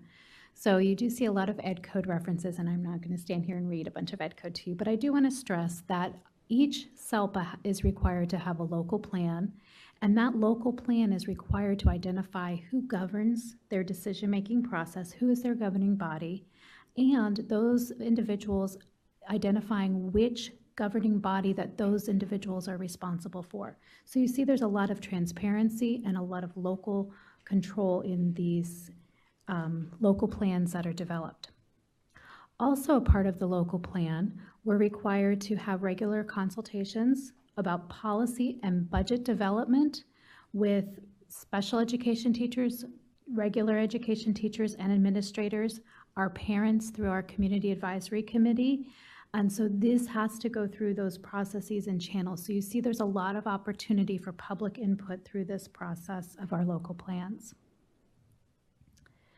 Also included in our local plans is a requirement for identifying our dispute resolution process. So if there are disputes within a SELPA about, for example, how funds are distributed, there is a process in place on how to resolve those conflicts so that there are group decisions that everybody can live with. So as we get into our funding allocation plan, our funding allocation plans will vary widely from SELPA to SELPA. And part of that is based on the funding rate, as Heather alluded to, for each SELPA ranges widely across the state. So they can be from $488 to $936 per ADA. And this reference that you're seeing is from the LAO's Overview of Special Ed Funding from February 2018. And so when you see different funding allocation plans, I think it's important to recognize the amount of money that each SELPA has varies greatly. For example, in my neck of the woods, I have a neighboring SELPA that if I received the same rate per ADA as them, it would be an additional $5 million. If I closed down and reopened tomorrow as a brand new SELPA and I just got up to the statewide target rate, it would be another $1 million for our SELPA, doing nothing more than being a brand new SELPA. So I think it's important to realize when we're talking about the money and how it's allocated, those are important factors that go into that decision-making process. Heather? Yes. Just clarification, in that last slide, to be clear, you're only, that range of 48 to 936 is only referencing the state dollars, or does that include federal? That is the state. That is from the LAO's report.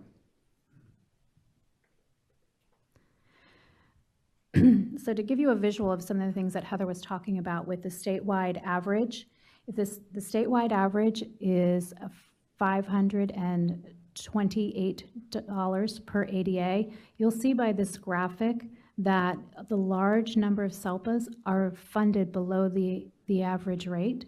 And then you'll see that also that $500 and I believe it's $80 that was referred to, a $540 statewide target, is you'll see most of the SELPAs are below the statewide target rate of $540 per ADA.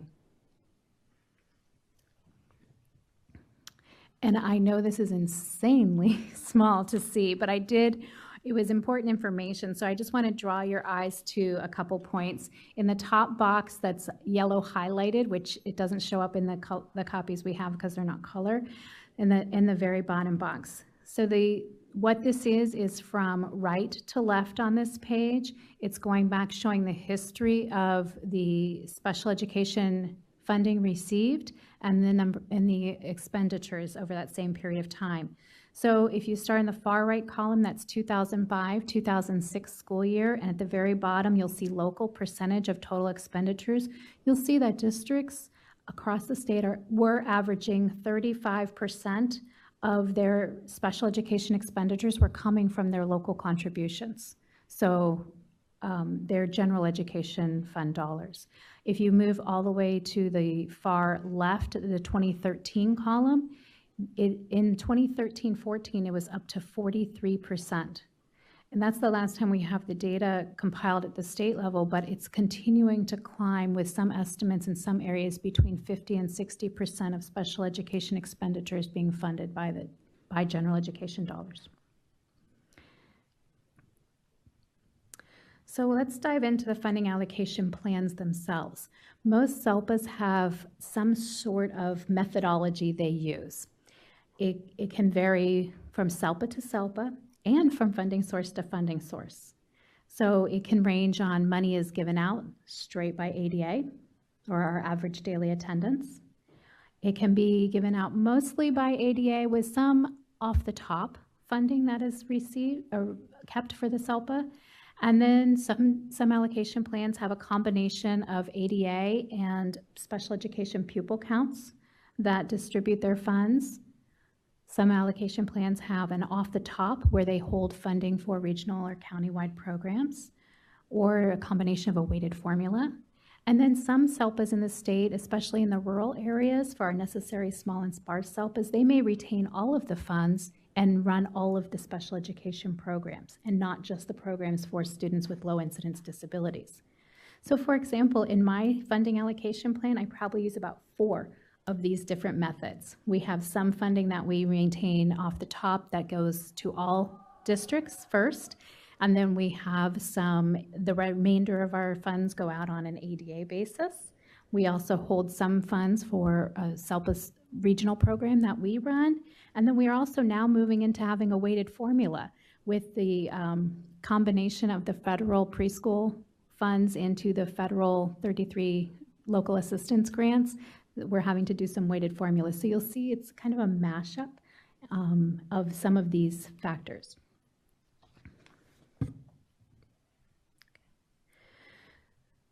So when different governing bodies are making the local decisions about how those funds are distributed, some things that come into play when they're looking at that include the amount of funding that their SELPA is generating, like we alluded to earlier.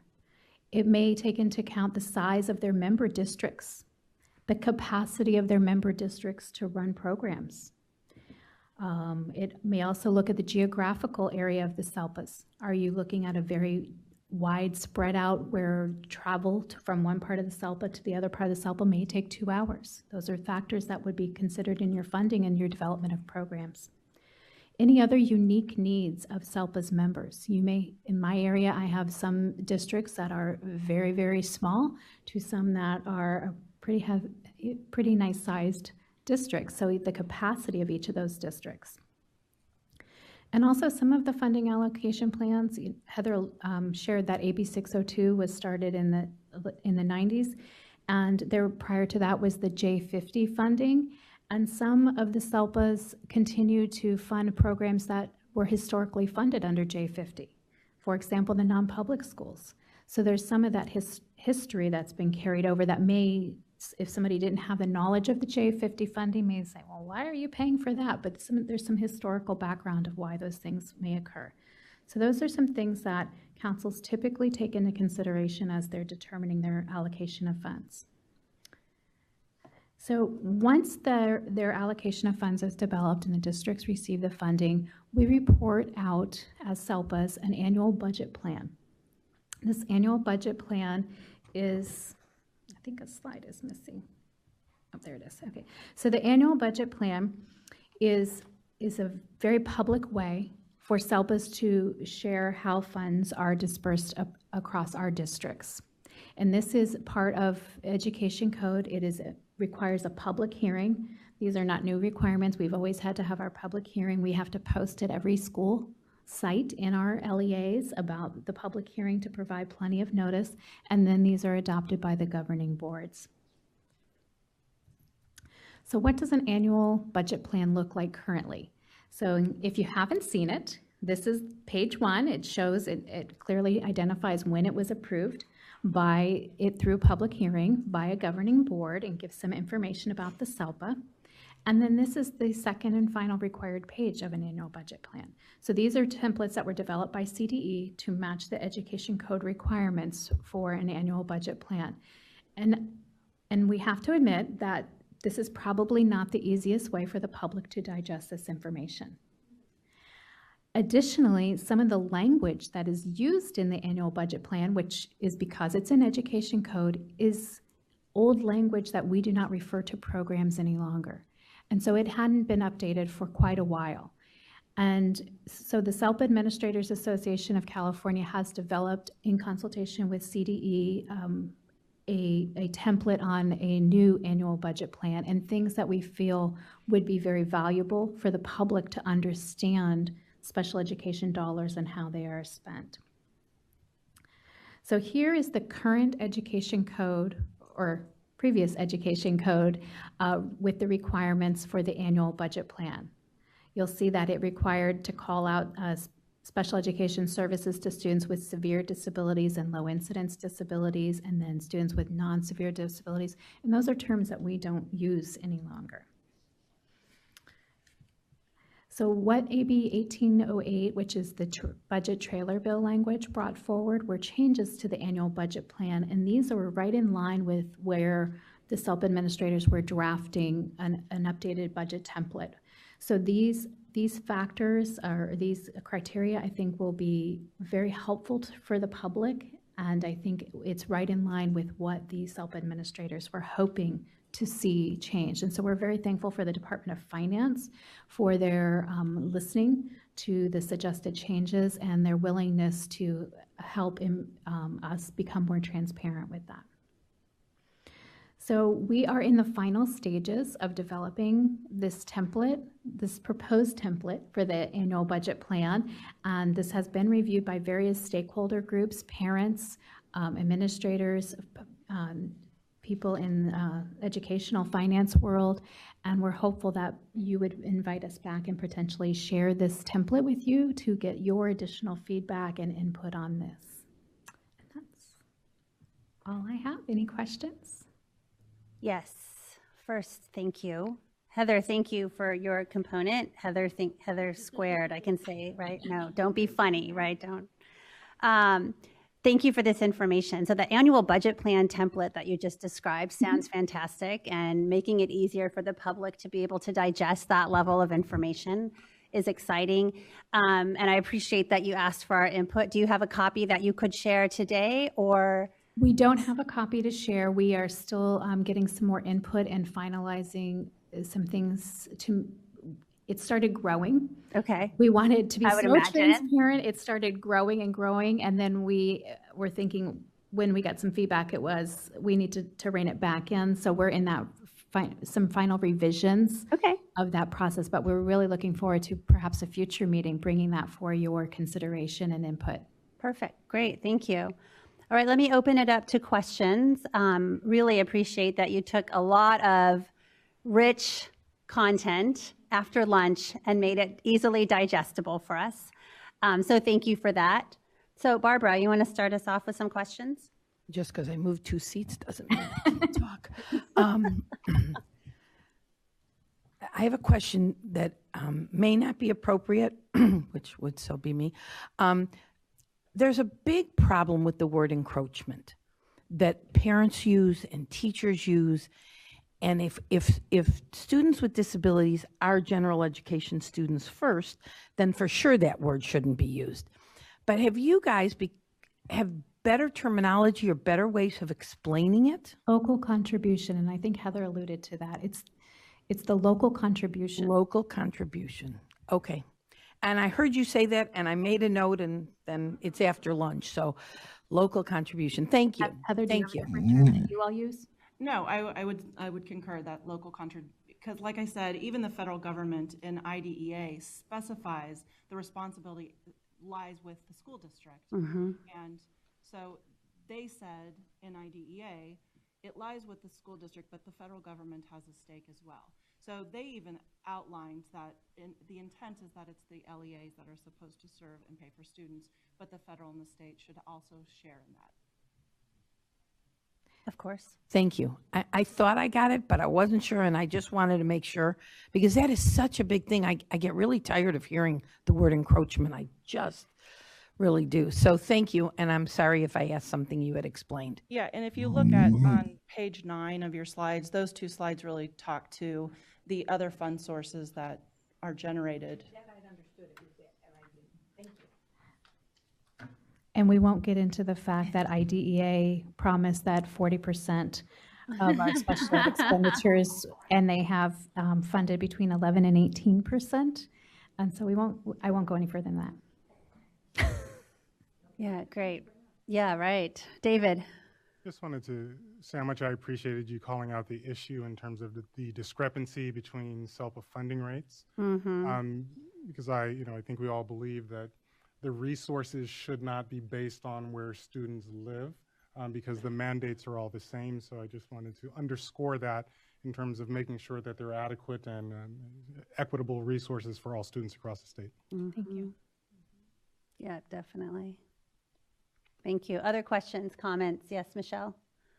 So I just want to highlight that I completely agree. That was a stunning difference between self-funding.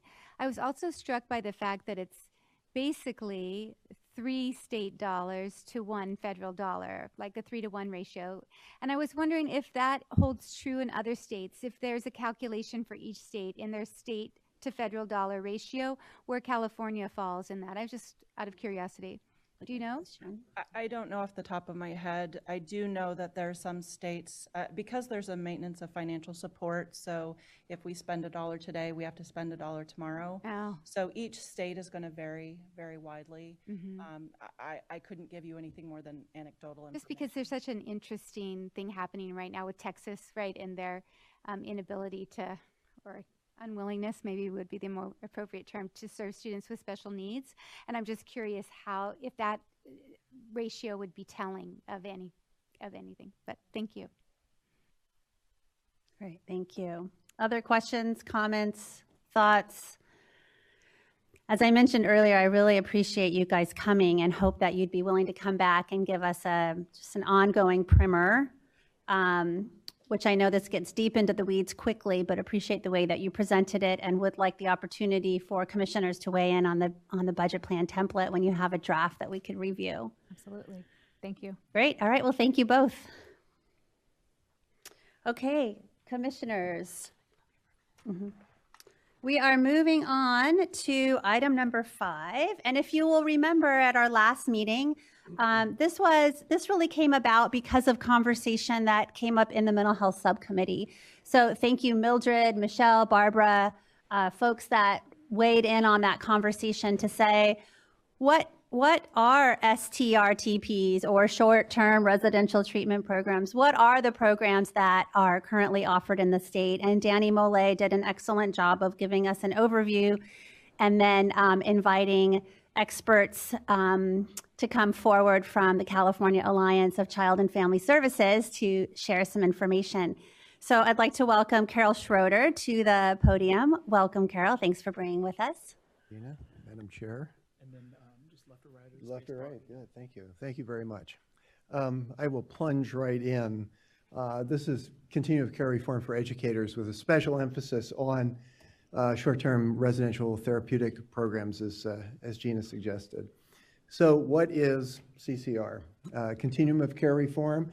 And as it said in the initial legislation, and it said in the report to the legislature, it's a comprehensive approach to improving the experience and outcomes of children and youth in foster care.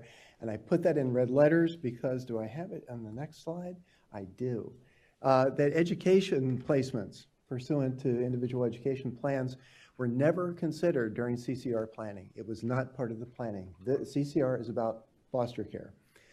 Education was invited to and did participate in some of the planning. That included some SELPA representation, some foster care coordinators in various districts, and the Department of Education. But education has been much better represented and significantly more present in CCR implementation planning. I want to give this a little context for you, which is kind of where we are with foster care in California right now. You will see by this graph that in 1999, there were over 117,000 children in foster care in California. Fast forward, whatever it is, 18, 28 years, and you'll see that there are now 62,000 children in foster care in California. We hit a low of 59,700 and some back in 2012, but with AB 12, which allowed youth who were in foster care at the age of 18 and wanted voluntarily to continue in foster care, it allowed them to do that and be supported for that. And so you see that uptick, and that's almost exclusively related to AB 12 youth. And then you see that right around 2014, 2015, it flattens out and starts to drop off again. That is not unintentional. This has been the goal, and it has been the policy of California for quite some time, to reduce the number of youth in foster care. Now, this is residential care. And you'll see it's a similar graph, actually a little bit more dramatic. With the high point not being in 1999, but 2003, with just over 11,000 children in residential care at that time, down to 2018, and you see a drop off all the way down to 4,793. significant decrease, well over 60% decrease in the number of youth in residential care in California. Now, in California, we've always used the term group home, and it didn't matter. Yes? I have a question. You Sorry. Yes. When you, well, first, let me just mention the slides. Uh-huh. If you're following the slides in your handout, they're a little bit different. So new slides are coming down. It's on its way. So when you refer to residential care, I should have set up this item with a little bit more information, but I think it's important to point out that many of us are coming from an educational lens. And I think as we come from the educational lens and we're recognizing how many kids are in foster care and the fact that we are both working these, in some cases, these parallel streams, when you use the term residential care, can you define for me what that is? Does that mean group homes? Does that mean foster care? When we use the term in education world of residential care, we're often referring to kids that are placed through their IEP into a residential placement. But any additional context you could add would be great. Thank you. Until CCR was initiated, every youth who was in any kind of residential care, meaning congregate care, not living with a family, living in a group setting in California, pursuant to foster care, was considered to be in a group home. There were 14 levels of group homes. And those levels had to do with the amount that each group home was paid for each child in care, RCL 1 through RCL 14. We'll get a little bit later, we'll get into this in a little bit more detail. But the same, especially at the higher levels, the RCL 13s and 14s, where the same organizations, the same programs have frequently worked with youth who are referred through the IEP process and replaced pursuant to education. So you have extremely complex and sophisticated organizations at one end and very simple, small, often mom and pop organizations at the other end with an incredible grouping in between. Did I get it? Excellent. Good. Thank you. Please do stop me. This is CCR's vision. Put very, very simply, the whole point here is that any child, any youth who is in foster care, and I'll tell you what I'm going to do. I'm gonna, instead of saying children and youth all the time, I'm just going to say children until we get to SDRTPs when I'll say youth. And that's because the vast majority of young people who are in congregate care settings are older youth. So the point of CCR is that all children live with a family. If you're in foster care, you're not living in a group home, you're not living in congregate care, you're living with a family. That if there's a young person, a child who needs services and support in order to make it in that group home setting, in order to achieve the goals for that child in the case plan, then those services and support should be individualized, and the child shouldn't have to move placements in order to get the services that he or she needs. In those situations in which congregate care is needed, then it should be short-term and it should be intensive, and the whole focus of that should be in getting kids back into the community, back into their schools, back into families as quickly as possible. And then the last one has to do with accountability and transparency and the need for that in all of our dealings relative to foster care. So to accomplish this then, group homes go away. 14 levels of group homes all gone.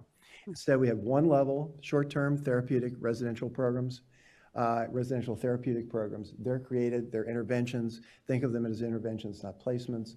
And foster families, pre-adoptive and kin care families. The different kinds of the certified foster families that were done by FFAs versus the licensed foster families the counties did, all that goes away. All those distinctions go away. And instead, there's a single approval process that's now in place, and that's called resource family approval. We don't even talk about foster families anymore. We talk about resource families. So RFA, resource family approval. The goal, as I said before, is home-based family care for any child who's in foster care. And when kids leave foster care, the whole idea is that they'll go to a permanent family, and there are no more placements. Here, I've talked a little bit about where we used to have foster care, right? There's just foster care. And then you had in the 14 levels of group home care, you'll see here that there are now 4 levels, LOCs, levels of foster care, 4 levels of home-based family care, and then a new category called intensive services foster care for young people who previously would have been in group homes but now can be served in foster care settings. So one of the things to think about as you think about this is that with basically 13 of those 14 RCL levels going away, where are those kids going to be cared for? Well, the whole point of this is they're going to be cared for in home-based family settings. And so what that means is that your current, formula for doing out-of-home care formula by which, you receive some funding, it doesn't make any sense anymore. It's now completely nonsensical because now you don't have RCL, 1 through 13. You don't have, now you've got 4 levels or 5 levels really of foster care, resource family care, and 1 level of STRTP. Carol? Yes, sir, ma'am, sir. Can I actually go back 2 Sure. slides to just the slide regarding one more, resource families? Yep. So understanding the move away from congregate care, then are there limitations in terms of how many children or youth could reside in one resource family home? Yes. Right now, I think it's 6, and I got to be careful. But if you're in intensive services foster care, it's limited to 2. Okay. So yes, there is some. Yeah. Yes, another question. Havania? Mm-hmm. Did I hear you say that you want these families to be permanent? So does that mean adoptive families?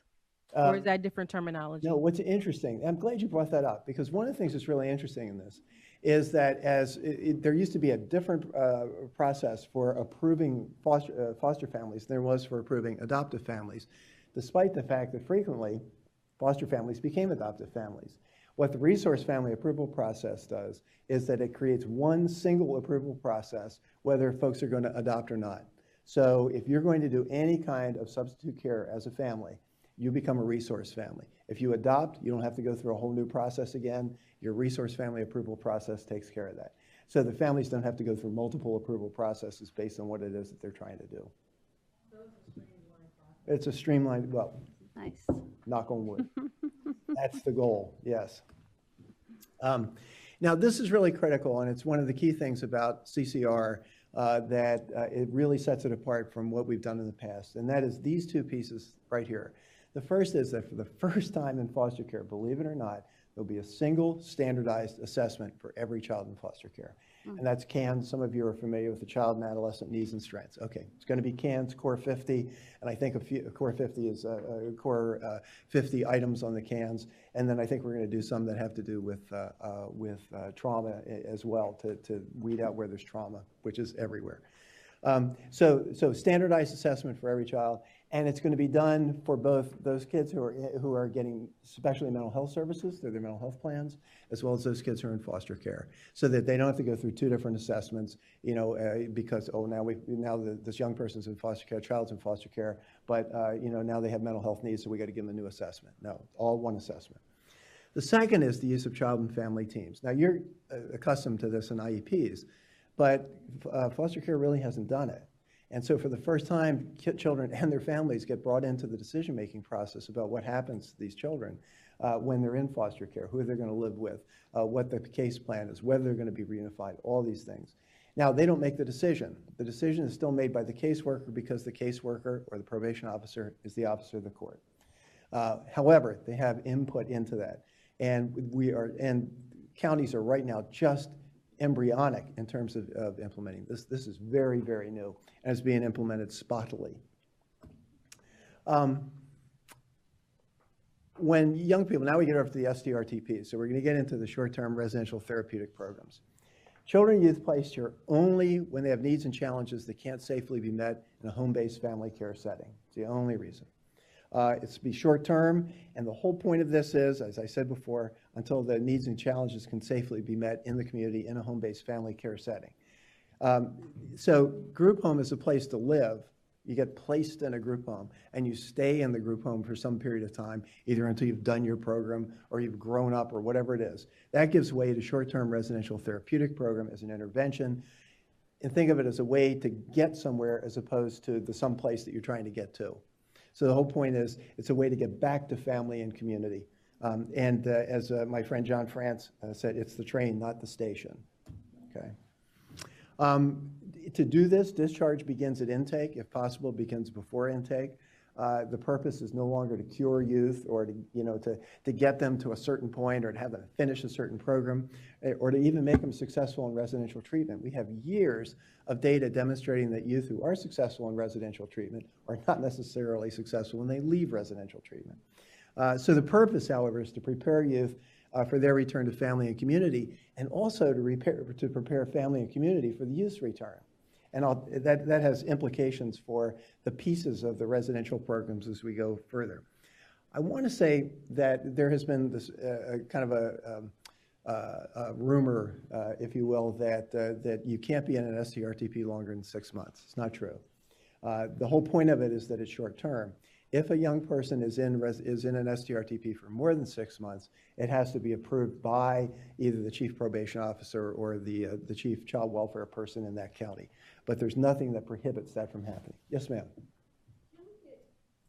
Can we get clarity on the acronym that you're using, STRTP, STRTP? Short-term residential therapeutic program. Okay, thank you. It was interesting. It started out being something else and turned into that. Yes, sir.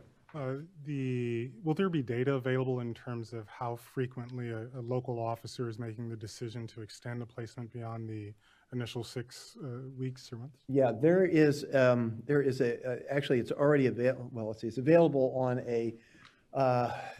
there's a transparency website that allows you to get data on not necessarily individual children, but on particular programs. And you'll be able to get all kinds of data on that, more data than you've ever been able to get hold of, including that. I got that. Let's see. In order to be eligible for placement in STRTP, a youth has to meet one of these 3 conditions. They either have to be assessed as meeting medical necessity for especially mental health services under Medi-Cal, or been assessed as seriously emotionally disturbed under WIC 5600, or assessed as requiring this level of need, this level of service. So that's a fairly large door to get through, right? It's not really narrow. Nonetheless, previously, when young people were placed in group homes, there were no criteria. Any child could be placed in a group home, period. The decision also changes. Currently, the young person's going to be made in a group home. Juvenile court issues a placement order. The caseworker or the probation officer selects a placement, places the child. This is if the young person is going into an RCL 14, it has to go through an IPC, which stands for Interagency Placement Committee, which includes the Department of Mental Health, child welfare, probation, and such in any given county. Otherwise, there was no screening for group home programs. The new protocol for youth going into STRTPs looks very similar, except before the caseworker selects a placement, Child and Family Team has to weigh in on that, has to provide its recommendations. The citation for that is there. Then, if it's an STRTP, again, the IPC, the Interagency Placement Committee, has to affirm the youth needs that level of placement and meets one of those 3 criteria. Then the caseworker can select the placement, and the intent here is that the caseworker selects the placement in consultation with the Child and Family Team, and then finally the youth is placed there. Okay. These are the things that all STRTPs are supposed to, by statute, are supposed to provide. These are called the core services. Some of these are core. Some of these I would have said are less than core. There are some things that are big holes in this that are missing, which I'll get to in a minute. We see especially mental health services, transition, education, behavior. Now, when it says that they're supposed to provide education services, it doesn't mean they provide a school. You are still responsible for the school. Well, I say you, for those kids who are in special education. But that still remains the responsibility of the education system. Permanency support services and Indian child services. But these are really the components. And this came out of a project that we did some years ago with the state and with 4 counties called Residentially Based Services Reform. And these are really the components that we found were really critical to successful residential treatment. The first was it had to be child and family team-based planning. Check, okay, we've got that, right? The second is that there are environmental interventions, things that happen in the context of the residents to establish safe, stable, structured living situation where youth who's experienced a great deal of trauma can thrive. Okay, check. Intensive treatment interventions, usually these are mental health interventions. They can be provided in the context of the residents, they can be provided in a day treatment program, they can be provided in the residence itself. And the whole point of those things is to address the needs of that youth so that he or she can move back into the school and community and family. Then permanency-focused parallel pre-discharge community-based interventions, a mouthful. But what it means is if you're trying to get a young person back into the community, you don't just work with them in a group home. You go into the community with them and work with them in the community. And you work with the school that they're going to go to, and you work with the soccer team that they're going to be on, and you work with, yes, ma'am. Go. Yeah. Oh, no. Never raise a pencil in this room. Yeah, go ahead if you have a question. So my question is, Sure. I'm sorry for No. interrupting, but it says follow-up post-discharge support and services. I didn't hear anything about, I did hear you mention something about the family, where it says on the top child and family team-based planning, but what's happening to the family? Because we're now identifying the child as being the, the person who we're trying to treat, but what's happening to the family system itself? Because when this child goes back there, the family has to be ready to take this child back in. So if you look at that fourth bullet point, permanency, focus, parallel, blah, blah, blah. Mhm. You see that says to help youth, family, and community members prepare for connection or reconnection. That is a very generic way of saying you're working with the family. So you're working with the family for that youngster's return. You're working with the family so they can parent that child in a way that the child needs to be parented. You're working with the school so that they can find a suitable placement for that child. You're working with the parents so they can work with the school to find a suitable placement and be able to. The whole point is to make sure that everything is geared toward and focused toward the return of that child to the community and the family. Now, that next piece that you got to is what we found in RBS was really important, and that is that that whole team that's been working with that youth in the residential program, in the SDRTP, and has been working with the family and been working with the community. Don't then just cut the umbilical cord. They follow them into the community and continue to provide the services and support.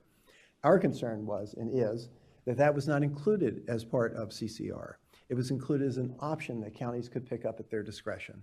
And it was very strictly, and I don't think I'm telling any stories out of school. It was a financial decision. It had to do with Prop 30 and who has to pay for what.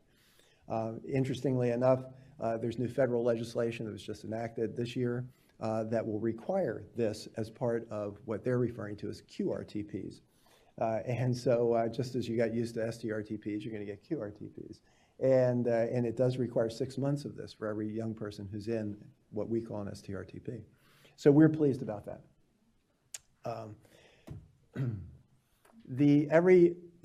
Yes. I can't tell if you're telling me I've got one more minute or there's. Oh no, I won't give you a time. Oh, I might give you a time, but that's not my finger is. No, you have a question. Is it an appropriate time? I've got it. Havania, did you have a question? Yes, I was looking through this packet trying to figure out what the acronym FFA is. Thank you. Foster Family Agency. Foster family agencies are private, nonprofit organizations that recruit, train, screen, and approve resource families. Family agency, yes. Despite the family. Agencies that pair up Yes. children with. Yes. And while we're on acronyms, I think I know we need we need Barbara. Carol, you mentioned RBS also. RBS, residentially based services. Residentially based services. Thank you. Sorry. You're okay. Thank you. STRTPs have to have a mental health program that is approved by their county mental health plan or by the Department of Health Care Services, is maintained in good standing, and they have to have a contract with their local mental health plan to provide specialty mental health services to those youth who are in their program. And they have to maintain the level of care and services necessary to meet the needs of the children. So it can't just be any old, mental health program. It has to be one that's geared to meeting the needs of the young people that are in their care. Okay? Can I ask a question? Sure. Yes. So can you give me an example? Is an STRTP what many of us know as a group home in their district, or might they differentiate between a group home or a residential home and an STRTP? So there will continue to be group homes, but not for youth in foster care. Okay, so there'll still be a licensing category for group home. It could be for children and youth who are in the developmental services and regional centers. It conceivably could be for youth who are placed, Mr. Thurmond, youth who are placed through IEPs, conceivably. There's a variety of options, of ways that can be used, but not for foster care. You can't use foster care dollars to place in a group home now.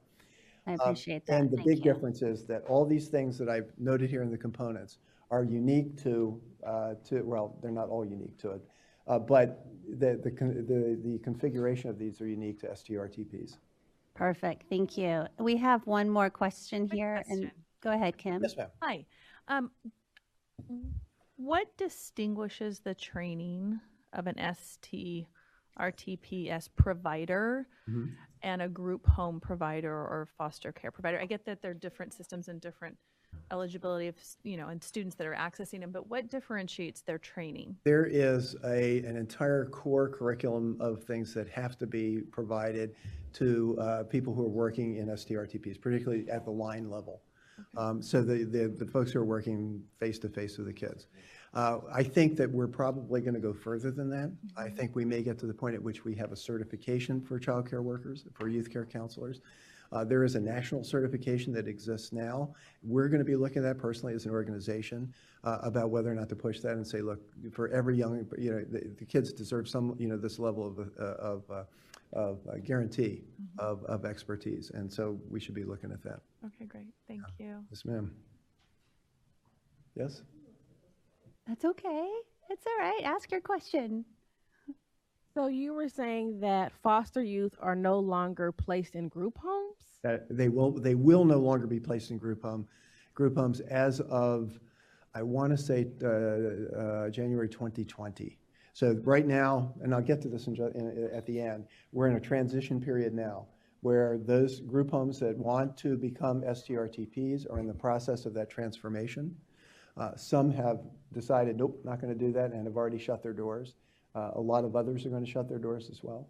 And so we're in a transition period now. But come January 2020, there won't be any more group homes. That won't be an option for kids. It will no longer be an option. So group homes will be phased out. That's correct. Got it. They're phasing now. And in fact, I've been spending all this week going around the state talking with group home programs about that transition and about what they're going to need to do this successfully. The other thing I'd say about this is it's not in here. This is new for everybody. This is new for the child welfare departments. It's new for probation. Yes. It's new for the group home programs. Yes. And right now it's a mess. I mean, it's just crazy. And when you think about a systems change of this magnitude, and that there's what happens at the state, there's what happens at the counties, what happens in child welfare, what happens in probation, what happens in mental health, what happens with 400 or so providers who are providing these services. It's all just kind of crazy right now, and it's going to take some years for this to shake out. It's not going to happen quickly. Right. Heather, did you want to make a comment or question? Yeah, I just had a quick question. When you say that no foster youth will be placed in group homes, but that's just fostered. What about probation? What about educational placement? So group homes will still exist. They just won't exist for foster students. Can you clarify that? To be absolutely clear about it, foster care dollars will not be allowable to pay for group home placements. Probation youth who are currently placed as foster youth, in fact, virtually every youth who's in a placement, every youth who's under probation and is in a placement is in a foster care placement. It's a dual jurisdiction, basically, between, they have to meet all the same requirements, they have all the same rights as a foster child who comes out of the dependency system. It's the same thing for them. That will no longer be available unless a juvenile probation department wants to use strictly its own money to pay for a group home placement for a youngster. They'd be able to do that. But foster care dollars, no. Yeah. Great, thank you. Yes, Janine. So this means also that all the paperwork will follow the student. So the student's record will be also in one place because all the different entities are working together, correct? Oh, yes. Okay. Absolutely. Just like their healthcare, just their healthcare that records makes as a big well. difference. I mean, The track record. yes, I mean, that's certainly the intent. Yes. Yes. These are the things these are the services, especially mental health services, that every STRTP must provide at a minimum.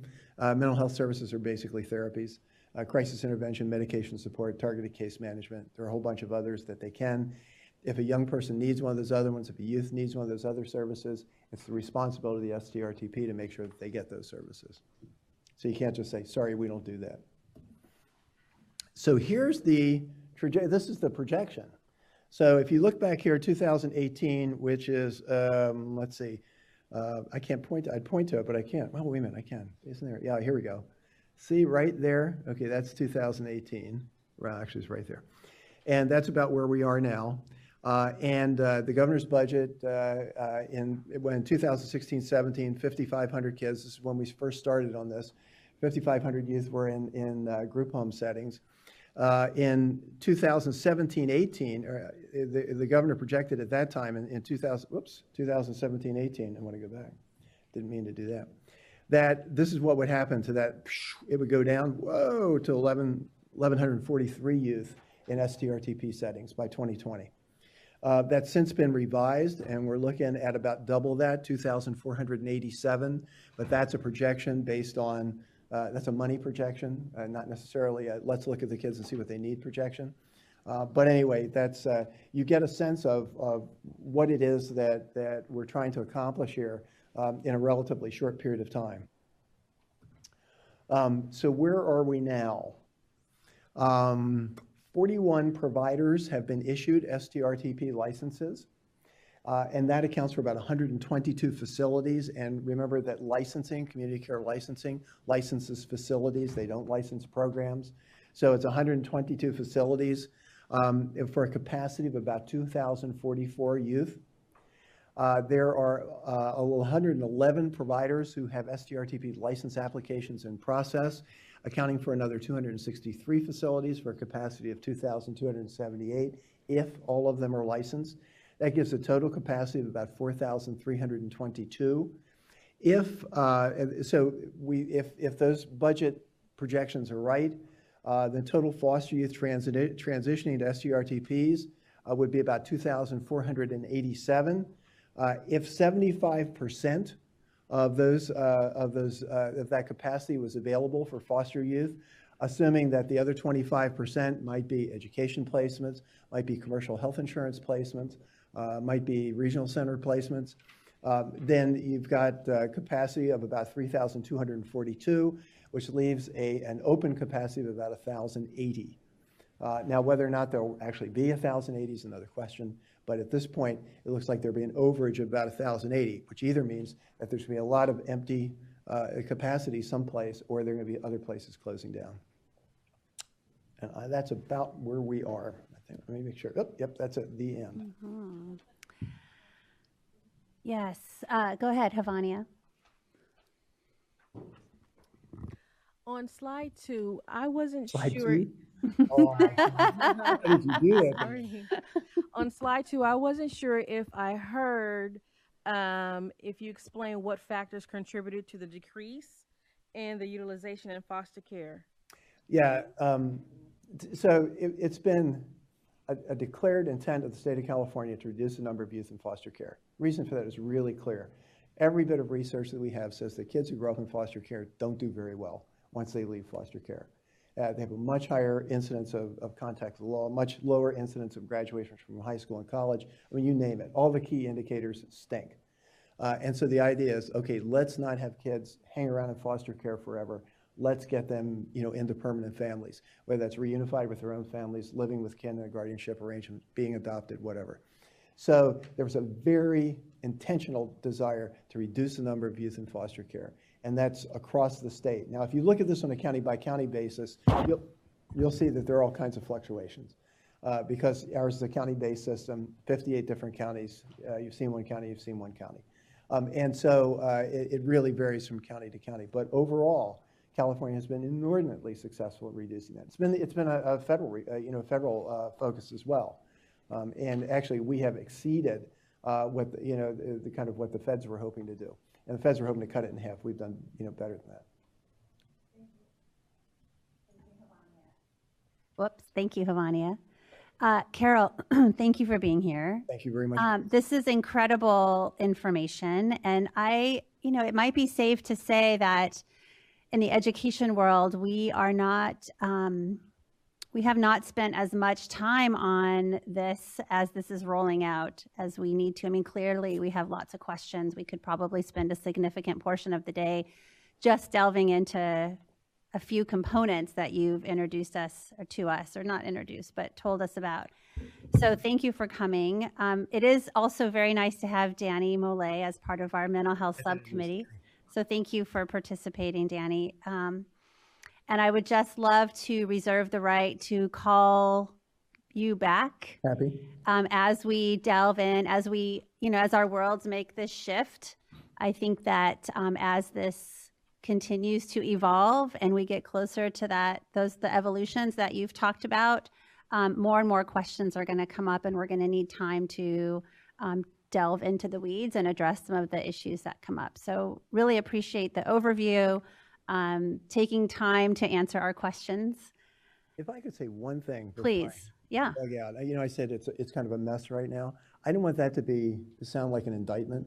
It's not an indictment. It's just a statement of the fact that we're in the midst of huge change. Yep. It's not because the State Department is not trying. It's not because counties aren't trying. It's not because providers aren't trying. It's just really, really hard. And it's going to take a while for it to get cleaned up. Yep, I agree. A couple questions. Let me open it up, and then looks like we have a public comment. And then love to thank you, Assemblymember Thurmond, for joining us. This is a perfect time and topic, right? So love to give it to you, the podium to you as well, once we hear public comment. Barbara, yeah. I wanted to say you don't need to apologize. All of us have been in situations where there's change. And the minute there's change, that's what happens with it. We have to go one way before we go the other way. So it's really important to hear what you said. And you need to know that we all understand it, because that's the fields that we're in, so. Right.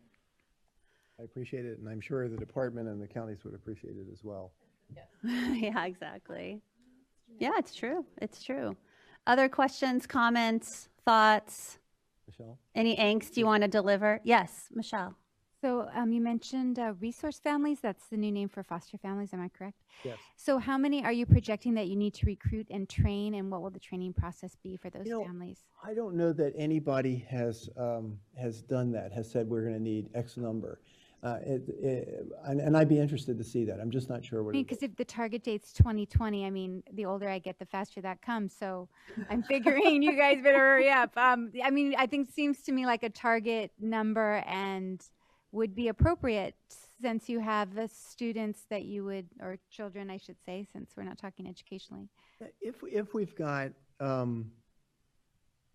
say 5,500 kids in foster care in 16, 17, and we're going to go down to 2,487, it's about 3,000, right? Mm-hmm. So we have to have capacity for additional 3,000 youth.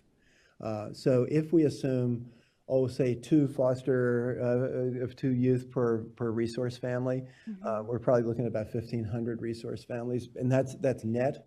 Mm-hmm. So not including the ones who adopt kids and then say, I'm not going to foster anymore, or those who drop out and say, I'm not going to foster anymore. It's about 50, and I will tell you, it's really, really hard. Mm-hmm. Yeah. The folks are not lining up the doors to become resource parents.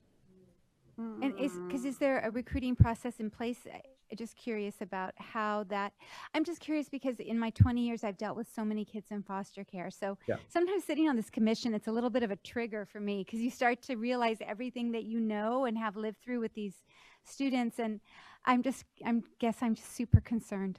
Mm-hmm. So. Yes. What was your question? I agree. Do you feel that you will have capacity, be able to meet your capacity by 2020? No, I think it's going to be a real problem for a while. And people are really scrambling to figure it out. You asked if what's being done about it. Thank you. Yeah, to recruit. The administration has put a great deal of money into recruitment and retention. And it's kind of gone out to individual counties to figure out how they're going to do it. And each one has its own way of going at it.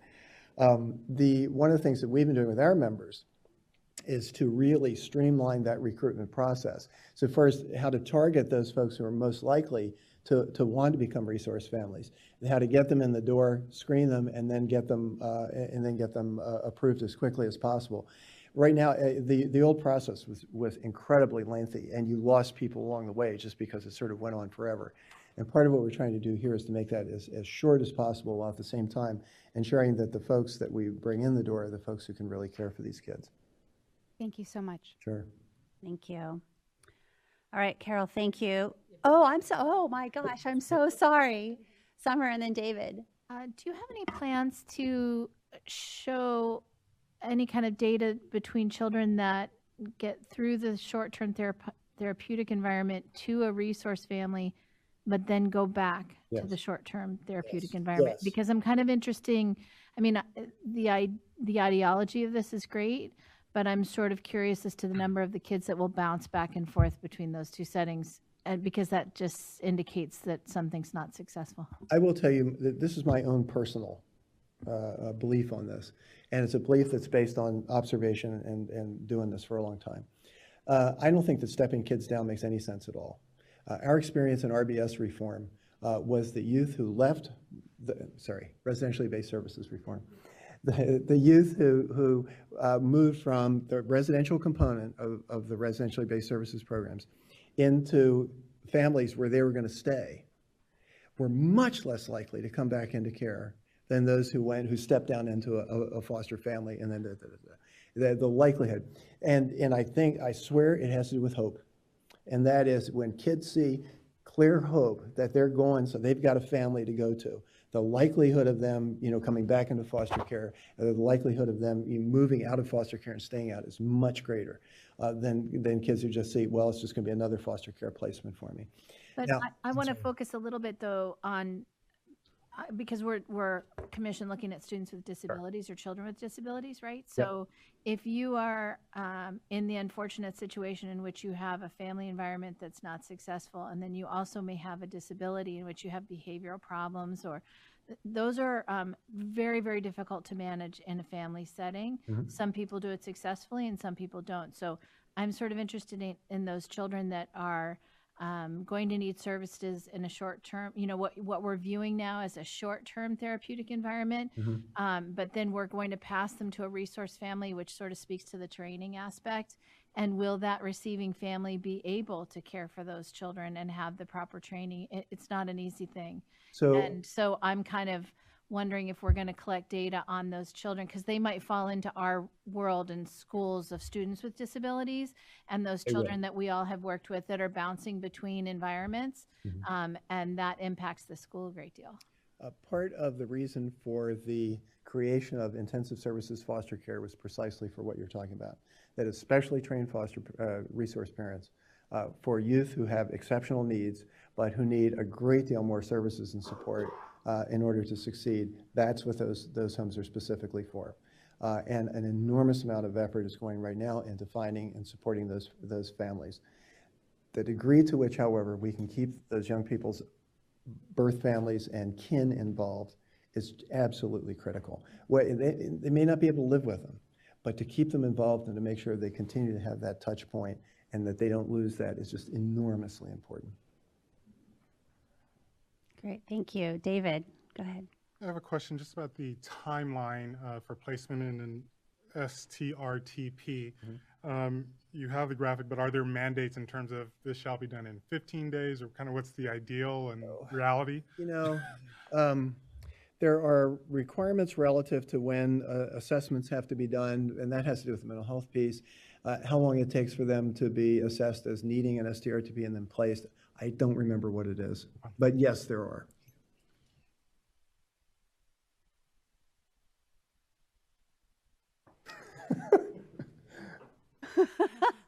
Thank you, David. All right, well, Carol. Back to you, Gina. Thank you for that prompt. Yes.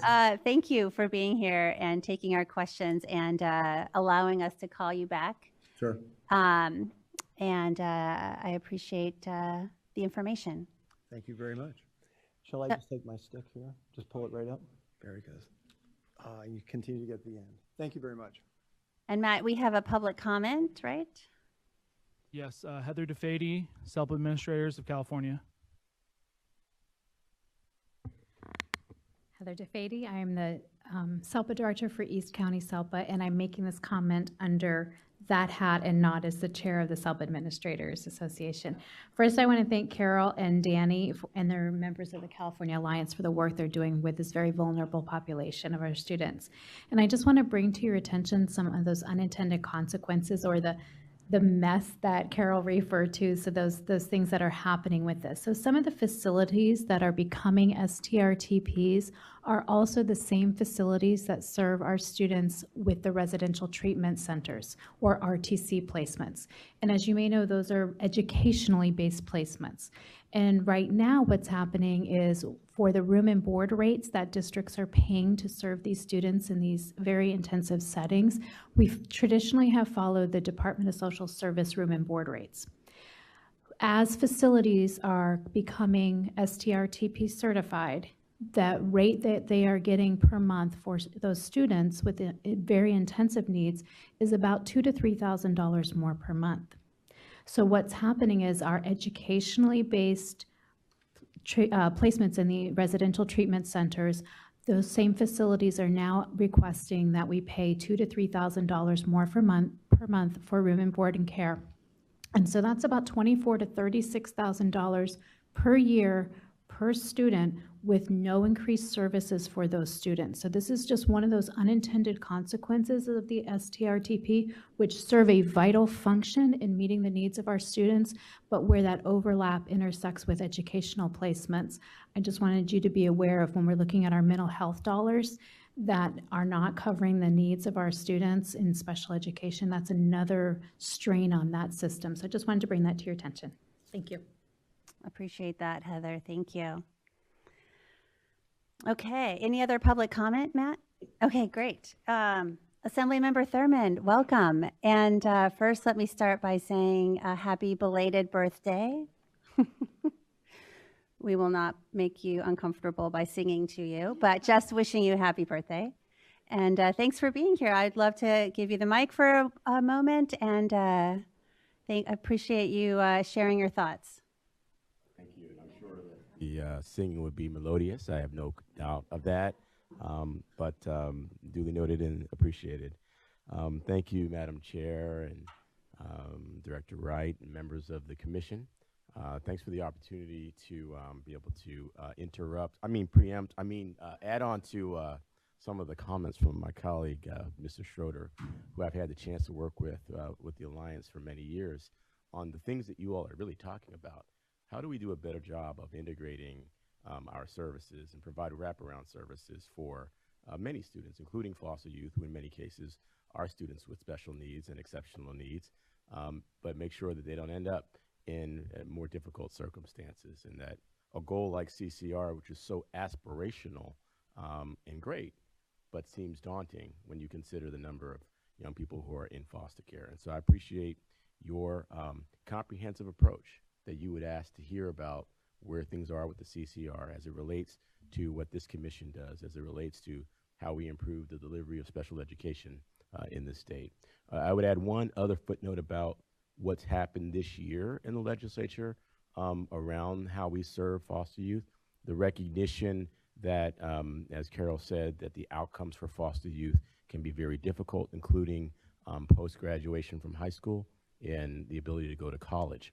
And in the last few years, the legislature has made a focus on extending the benefits of the Chafee grant to support students to go to college. And if you work with young people, please let them know that no longer are the days when a student is left on the waiting list because we've run out of funds to serve every student under Chafee. We've introduced legislation a few years ago that became trailer bill that says forever any student who was in foster care will have access to a Chafee grant. And we're building on that. We've introduced legislation that is now being heard that makes it possible for students to use their Chafee grant up until the age of 26. The cutoff was 21. As you all know, most young people are still getting it together, well beyond 21 or even beyond 50 for some adults like myself. But we wanted to make a statement, and the governor has agreed and has entered it into this year's budget that we will forever support former foster youth when they're in college and are using Chafee to extend their benefits to the age of 26. And so we hear the feedback that you all give, and although it takes so long sometimes to get things through the legislature, we're listening. And if you have feedback that you want me to take back, I'm happy to do that. Many of the things that you all have talked about have become priorities for the legislature. I'll start with the money. and I'm sure you've discussed it in the budget, the $100 million that has been allocated for supporting recruitment and retention of special educators, with a focus on residential programs and just a recognition that we have to do more. And I don't think that this is enough, but it's a start, and I hope that it represents a down payment on what we should be doing for the future. Also in the budget, $10 million that would go to SELPAs to allow school districts to provide additional assistance to students with exceptional needs. These are all approved already through the state budget process. There are a number of bills still being heard and going forward. I'll be floor managing a bill for Senator Portantino that will require, if passed and signed, that all IEPs be translated into the family's first language or family language or language of choice. That's SB 354. And then there is also a bill, AB 2168, Arthur Thurmond, that would provide money to create mentorship programs where veteran special educators would mentor new special education teachers. I'm sure you hear this from special education teachers all the time. They say that they feel under siege, they feel unsupported, the demands continue to grow, the resources get thinner and thinner, and so this program would provide $2 million to support mentorship programs, drawing down on federal funds, IDA funds, and would create a statewide mentor hub for providing resources related to mentoring special education teachers. And so these are just a few of the things that are going forward. In the last 2 weeks, we are in the final 2 weeks of the legislative session, and there is proposed trailer bill language that, while not naming special education directly, we think has a positive impact for students who are served in special education. There are 2 districts that are currently at risk of entering into receivership, Inglewood and Oakland Unified. And if they were to shut down their doors, we know that many students would be displaced and have difficulty being served, and we think that special education students would be impacted in a way that has a greater intensity than many others. The legislature will be voting likely next week on a way to support both of these districts, to help them with their debt, to give them the ability to sell surplus property so they can pay down their debt, and so they can continue to work on improving the quality of education at these 2 districts. And so these are just a few highlights of things that I wanted to share with you. As always, I'm happy to have your feedback on things that I should take back to the legislature and our leadership on how we can be supportive to our students in the great state of California. Thank you, Assemblymember. I particularly appreciate your continued emphasis on kids with disabilities, on the teachers that are supporting them, and the work that you've done even before your work in the legislature around kids in the foster care system and with mental health needs. So thank you for that, and thank you for continuing to champion those efforts. Thank you. So let me open it up. Do folks have questions, comments, things that you'd like for the Assemblymember to hear while you're here today? Any highlights from the discussions that we've had so far today, or other thoughts that you've had that you want to make sure he hears? Yes, Kimberly. I think when it just comes to the fiscal conversation, to just be mindful, of the regulatory measures. I'm such a huge proponent of supporting our parents and getting everything to them in a timely manner and in a language they can understand. But understanding that the cost of that and balancing that with other conversations around finance and funding for districts to do that. For example, for us, it costs $25 per line to translate. So, and that is an industry standard. I don't think that's out of line. So $25 per line, and that includes, a psych report that could be 10 pages at minimum, and then probably about 20 to 30 pages of an IEP. So when you're looking at a district of the size of about 12,000 with a 10% eligibility rate, you can be looking at about anywhere from $500,000 to $750,000 to get that done per year. So without some sort of offset or support financially with that, that can really be the difference between deciding to translate or deciding to serve. And that's sometimes what a lot of districts are faced with. So it's just information. It's not that I disagree at all with that, the translation proposal. I think it's the right thing to do. It's the moral thing to do, but it's really tough to do when you're doing it with an unbalanced budget like a lot of districts are facing. So just some information. Admittedly, Madam Commissioner, I did not bring a checkbook with me to help with an offset. My staff will tell you every year for the last 4 years, I've only introduced bills, for the most part, that ask for money, because I am not one of those who believes that you can do more with less. And I don't believe in passing down unfunded mandates to districts. I served on a school board that serves 30,000 students, where more than 50% of them speak a language other than English, where the disproportionality for African American, Latino, and students from low-income backgrounds is at a very high level. And you know, when I was sworn in on my very first night, I was asked to vote to close 10 schools because of the lack of resources that were being provided. And so I take it to heart that we have to find ways to get resources to our districts. It's not enough, but I think that some help is coming. I didn't mention it, but this year we also enhanced the local control funding formula by $300 million to those districts that serve the lowest performing students throughout our state. And we know that students from all backgrounds, including students with disabilities, will be served by those dollars. But there are many of us who hear the need to send more resources to our districts. I think it's going to take a few years before we see a fully funding of K-12 education and a fully funding of special education. It's certainly something I'm committed to. You know, we heard a lot of the concerns about the costs for translation, and I'm sensitive to it, and I think it's a real cost. I guess I would just say this: what's the cost to not providing that translation? And I'm sure you've heard it, as I've heard it, and we all have heard it. There's so many families who are afraid to even ask a question, even when the materials are provided in their native language or their natural language. You know, and so imagine being in a room where you only understand partially what's being said, or maybe none. And so, and for students to be served or, you know, misserved as a result. And so it's legitimate and real what you have said. What I certainly would ask as an individual would be for districts to work with the legislation around translation and continue to keep the pressure on us to try to find resources for you, rather than say that we're making a choice between translating and serving. I would say let's serve and translate and work on finding the resources. The night that I was told to vote to close 10 schools was the first time I learned to say no. I voted no because 10 of those schools serve high-performing students from low-income backgrounds and kids of color. And they said that we know it's bad for kids, but we're going to ask you to do it anyway. They lost me with that framing. If it's bad for kids, we have no business doing it. We should have the will to find the resources to serve them. I went to every single city council in our unified school district and asked them to support our kids. And we were able to keep more than nearly half of those schools open. You know, it doesn't always work that way, but I'm committed to working with you. And if you like, I'd be happy to work with you in your district on how to implement the new requirements should the governor sign that bill. Thank you. Nice. David.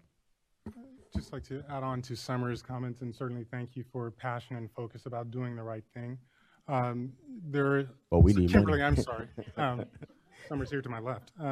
There's the conversation about obviously the cost. I would also highlight even just the availability for some translators. And so while we were thinking about solutions, maybe solutions that allow us to develop and expand capacity and recruit translators, because it's very difficult to find translators even if you have the resources to pay the cost.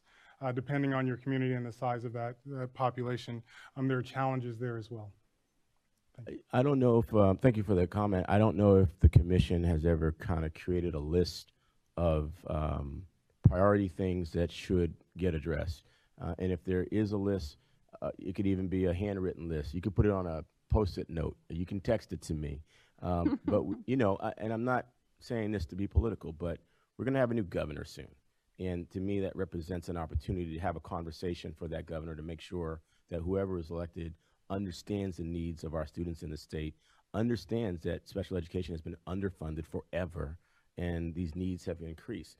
You know, I introduced a bill this year that said we'd be able to have more psychologists and social workers and therapists in our schools. And I raised that because as you talked about translators, I also remembered being in schools where, one psychologist would shuttle between all these schools to go to the IEPs. And I think you're right. What I'm saying is many in the legislature think that local control funding formula took care of all of our educational needs.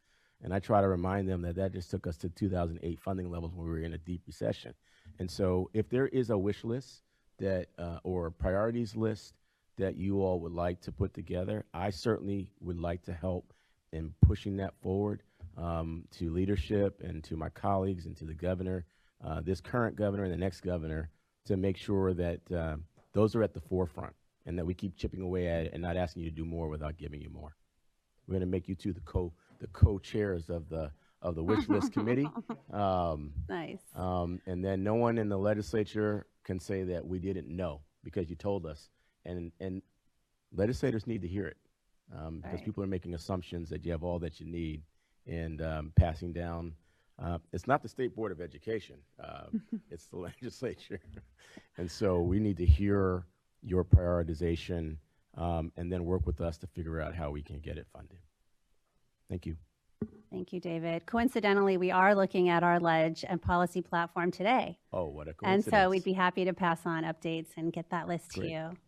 Janine, did you have a question or comment? I just have a comment, perhaps something, or just a suggestion, something that you guys could look into also as well would be, and again, with the translation, I think that's very important, but also to be able to provide some sort of support for these parents to be able to understand what the system is about, like funds and resources for childcare, maybe during the day or something that has to do with that, because I think that is most of the issue, because a lot of these parents do not show up during the IEP process, or they don't come to those special ed orientation days, or I know in my district they have different, they at least should try to have it 4 times a year in the schools, but parents don't show up. Out of the 150 students, maybe only 2 parents show up, and it's the same parents that show up all the time. So and this was for IEPs or for something else? Just for special ed, students who are in special ed, their parents, where they have something where they would come in and they would discuss like what's going on in special ed, some of the information, how they could help support their student.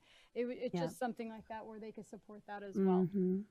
Yeah, thank you for the suggestion. And I thought of this as the presentation with CCR was taking place, that one of the programs that I've seen that works really well is when you have peer educators and peer support folks, parents who've been through the foster care system who help other parents. And I would say the same is true for how to navigate school processes. I mean, I think, to be honest, I think one challenge is we ask parents to come to meetings during the school day. I agree. Right? And many of our parents don't have the flexibility to take off from their job to do that. Yeah.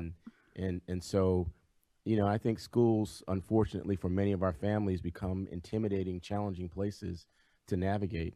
And I think you're right. We can create better resources. All the research proves that community and parent engagement makes a huge difference in the success of the students and the parents' abilities to support their student. Right. And so I'm on it with you, and I agree that we should do more around parent support and peer support. And I'll just give you this example. Last week, I went to register my middle schooler for her first day, and she was very nervous about what middle school was going to mean. So we did everything online. We took care of every single form that they asked for in advance so that we could, as they said, breeze through the process. 2 hours later, and 30 lines, and lots of confusion, and lots of running around, and lots of being told, we don't have you in our system. We can't help you. You can get this on the first day of school. I thought to myself, how many parents, A, would have had the flexibility to stay that long? How many parents would have just left and just said, this is too much? And so I agree. I lift that up to say I agree that we need to provide more resources for our families and figure out ways to support them, especially expecting them to be able to come to daytime meetings. And I know that's the way it's mostly been, but I think if we really want to improve the involvement of parents, that we ought to figure out ways to make that work. And I would love, if there are parent engagement models that you've seen that work better, I'd be happy to work with you on those and advocate with you and others to see how we can introduce those. Right. Thank you. Thank you, Assemblymember Thurmond. It's definitely a pleasure to have you here. Thank you. I'll look forward to my homework assignment. I mean, the wish list, at least to be able to raise it for others and have us work on it together. Fantastic. Thank you, Madam Chair. Fantastic. Thank you. Well, commissioners, I'd like to take a 5-minute break, and then we will 5 minutes. Let's shoot for 5 minutes. We'll be quick and efficient, and then we'll jump into our committee meeting. So if you'll take a 5-minute break and then come back at exactly 3:15. Thank you.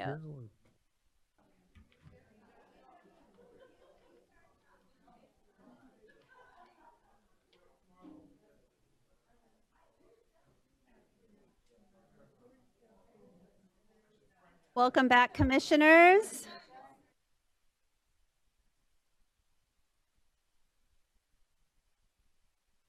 Nice job, Mildred.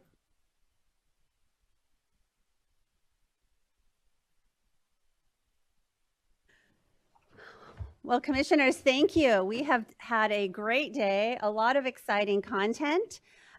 Eager to jump into our committee groups. So at our June meeting, you will remember that we agreed to reinstitute 4 committees. The Policy Committee, the Ledge Committee, the Goal Award, and Operations and Planning. So we are getting all of them in today. And so we are going to break up into 2 groups. I first want to thank Summer and David for agreeing to lead our Ledge Committee, and Kimberly and Christina for agreeing to lead our Policy Committee. And so we have an agenda for both. So in our Ledge Committee, I'm not looking at it in front of me. In our Ledge Committee, we are going to revisit a few of the bills that we discussed at the last meeting. I'm very pleased that Assemblymember O'Donnell's staff have reached out and have agreed to come and give us some updates on not just the bills, but on the Ledge process. And I didn't give you guys that heads up, but while we have you, love to spend a few minutes just helping to acclimate the commissioners on the Ledge process overall as we come into a new year.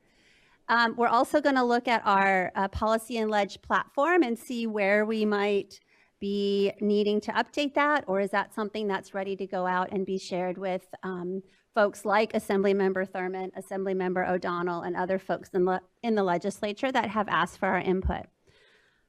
In the Policy Committee, we will be looking at the State Seal of Civic Engagement, and we talked about this briefly at the last meeting, so really appreciate that Janet Mann from the department is coming down, has come down, welcome, to spend some time giving us some information on that and asking for our input on that, and also looking at the Ledge and Policy platform to see if there's any updates that we need to make. So we are going to break into the 2 groups. If you are a part of the Ledge, if you would like to be a part of the Ledge Committee, and commissioners, we're giving you the opportunity to pick either the Ledge Committee or the Policy Committee, and we ask that you make your decision and then you stick with the committees, because we are going to, over the course of the next 5 meetings, want to have that consistency, ask that you engage in a number of ways in the content. So please make your decision and stick with it. Let me give the assignments, and then Havani, I saw your hand. Matt, can you tell us, in the Ledge Committee, we can go into the side room, is that right? Okay, great, perfect, thank you. Havania? I wanted to kind of define what the role of the Policy Committee is. I understand Ledge. Yeah, so the great question. So we're going to be looking at both some initiatives that have been introduced out into the field. So today's a great example. The State Seal of Civic Engagement is something that was raised at the last meeting that we'll be talking about today. And then in the Policy Committee, along with initiatives that come up in the field that we are asked to weigh in on, we'll be looking at our foundational documents. So our Ledge and Policy platform, our disability equity rubric, our mission and vision. We'll be looking at those types of documents to make sure they're current, they match our advisory commission charge, and that we take the time to make sure they're reflective of issues that are happening in the field. Does that answer your question? Okay, good. Matt, can you update us on timing? So if we are to break into our committee meetings now.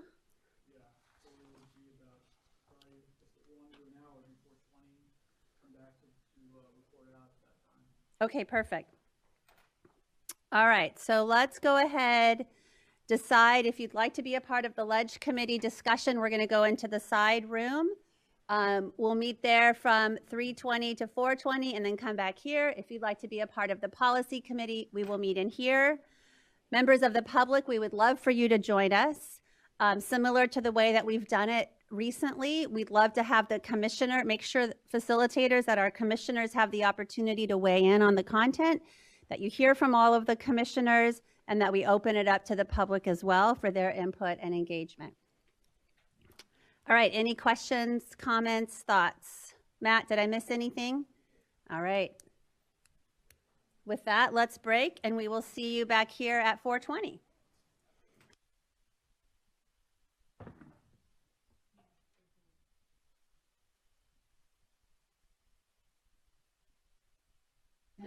Welcome back, commissioners. Did you pick everything? All righty, we are a little bit over time, not too bad. Thank you, Michelle. Thank you, Havania. I missed the classroom. Thank you, Kimberly, for your eye contact, right? Is that how it goes? Well, thank you, commissioners. I am so appreciative of the opportunity and the way that these were structured. Matt, thank you for your help. And so love to give our two sets of co-chairs, one today. Kimberly, you're on your own. I hope you had enough help. Okay, good. Love to give you folks the opportunity to report out briefly the highlights and any suggestions you might have for as we think about the committee agenda for our next meeting. So who would like to start us off and just give us a brief description of the discussion and any high-level report out? I will get really great. I will jump on. I will jump out there and do this. Oh, she left. I was going to say a big thank you to Janet for coming and really discussing with us. I'm not far enough here. On the civic seal, and I think our takeaway, I think her takeaway from that was really looking at it, and they're very open to looking at it through the lens of access for all students, and that the language of the law actually says that the seal can be affixed to a diploma or transcripts, and I think that really opens it up to the conversation right now for being able to affix that seal for all students and have access to that course of study and the ability to use the guidance in our IEPs and the language of our IEPs to delineate accommodations and modifications for certain civic courses or government courses that students are going to be required to take, and that our IEPs can guide that accommodation and modification language so that all students can have access to those high-level coursework and have that reflected as completing that activity that would make them eligible for that seal. So I think that they're very open to the idea of looking at accommodation and modification language and how to introduce that back to the team, to write that as a guideline for the local districts or the local entities to really know how to go about honoring and creating access for all students. So that was great conversation. Look at you. Yeah. Nice job. Yeah. Very nice. Yeah. And you don't have to answer right now, but are there, in order to keep that conversation going, is there something between now and the next meeting we should be doing? Should we be thinking about an agenda item for our next meeting? We can talk about this at our report out or our agenda building tomorrow. I know you sit on the work group that is, yes. I think it's kind of done now. Okay. But I do think that that is an entry point with that team that I think is still working. I think a subgroup of that team is still very much actively working on that, and that would be a great body to inform or have come inform us of their work. Oh, fantastic. Okay. Well, let's think about that and maybe get specific by the time we have our agenda building discussion tomorrow. Good. Thank you, Kimberly. Yeah. David. Oh, I have more. Oh, please. I'm sorry. That was just one of my bulleted items here. We reviewed the charge of ACSE, which was good, and thank you for that. We are going to want to take our bylaw book and really review that to make sure that we are Your binder? Your binder? Oh, good. Yeah, So, Nice. so we have some homework. Our team has some homework Nice. For when we come back. One of the things that was, I think, brought up, and it will probably be something that we may want to think about adding, is really sticking to that 10-day guideline of having that information ahead of time for us to make sure to review so that we can come prepared. It is hard to get those last minute items, although I know sometimes it is really hard not to. But I know that that's been difficult for some members. They voiced that opinion pretty clearly, so we'll be looking at that. And then moving forward on some of our 18-19 activities, I think we've outlined 2 policies that we'd like to dive into and make our 18-19 work, and that is policies around Larry P. and understanding assessment, and policy and best practice around specialized academic instruction and co-teaching specifically. So kind of 2 big areas that I think have a lot of converging policies. Yeah. And a lot of converging things that are happening around teacher credentialing and how our teachers are identified and how they're utilized. So I think we're going to tackle that as our 18-19. Nice. And then we are going to also take a look at our disability equity rubric and make sure that that still is relevant in the landscape that we're in, and just being mindful of not making unneeded changes, because if it is something that our legislative staff is using when they are looking at potential legislation, we don't want to change it just to change it, because then it becomes a tool that they have to learn how to use again. Right. So I think we're going to take a look at it and make sure that the questions are relevant. Right. Yep. Very nice. Thank you. When you were talking with Janet about the disability, about integrating and thinking about individuals with disabilities within that context, that is really the same conversation that we want folks to have even without us. Mm-hmm. So as you're thinking about the disability equity rubric and what the conversation you had today, if you could think about what would be useful and what you used and said in that conversation to get your point, or the questions that you asked or the questions that they're going to take back, that would probably be super helpful. That's great guidance. Thank you. That's it. Fantastic. Well, kudos to you and the group for that fantastic work. Thanks for that. All right, over to our Ledge Committee. David. Thank you. We had a very good conversation with representatives from Assemblyman O'Donnell's office, and what was clear to the committee is Assemblyman O'Donnell's commitment to students with disabilities, engagement and willingness to consider the dialogue. We had a very robust conversation about AB 1951, and we'll continue to monitor that bill as it progresses through the cycle. We actually needed an additional time, but we didn't request that accommodation in advance of our conversation. And so we were able to briefly touch on our strategic plan and legislative platform that was put in place in 2016. We will continue that conversation at the next meeting. Beautiful. Thank you for that. It was great that they sent Assemblymember O'Donnell's sent so many staff over to engage in that conversation, and I saw a couple folks from local districts as well, so it was great to have them. All right. Yes, please, Summer. Go right ahead. Just to all the commissioners, you'll get an email from myself and David through Matt before each of our meetings, just letting us know if there's something that your stakeholder groups are interested in terms of watching. I know we've done that before, and often we don't get any answers, but if there's something that our subcommittee should be looking at that you're aware of, please let either one of us know, and then we can talk to Gina about that. Very nice. Oh, thanks for that. All right. Commissioners, so we are at the end of the day. Mildred, would you be okay if we put our report out for mental health subcommittee first thing tomorrow morning? Sure.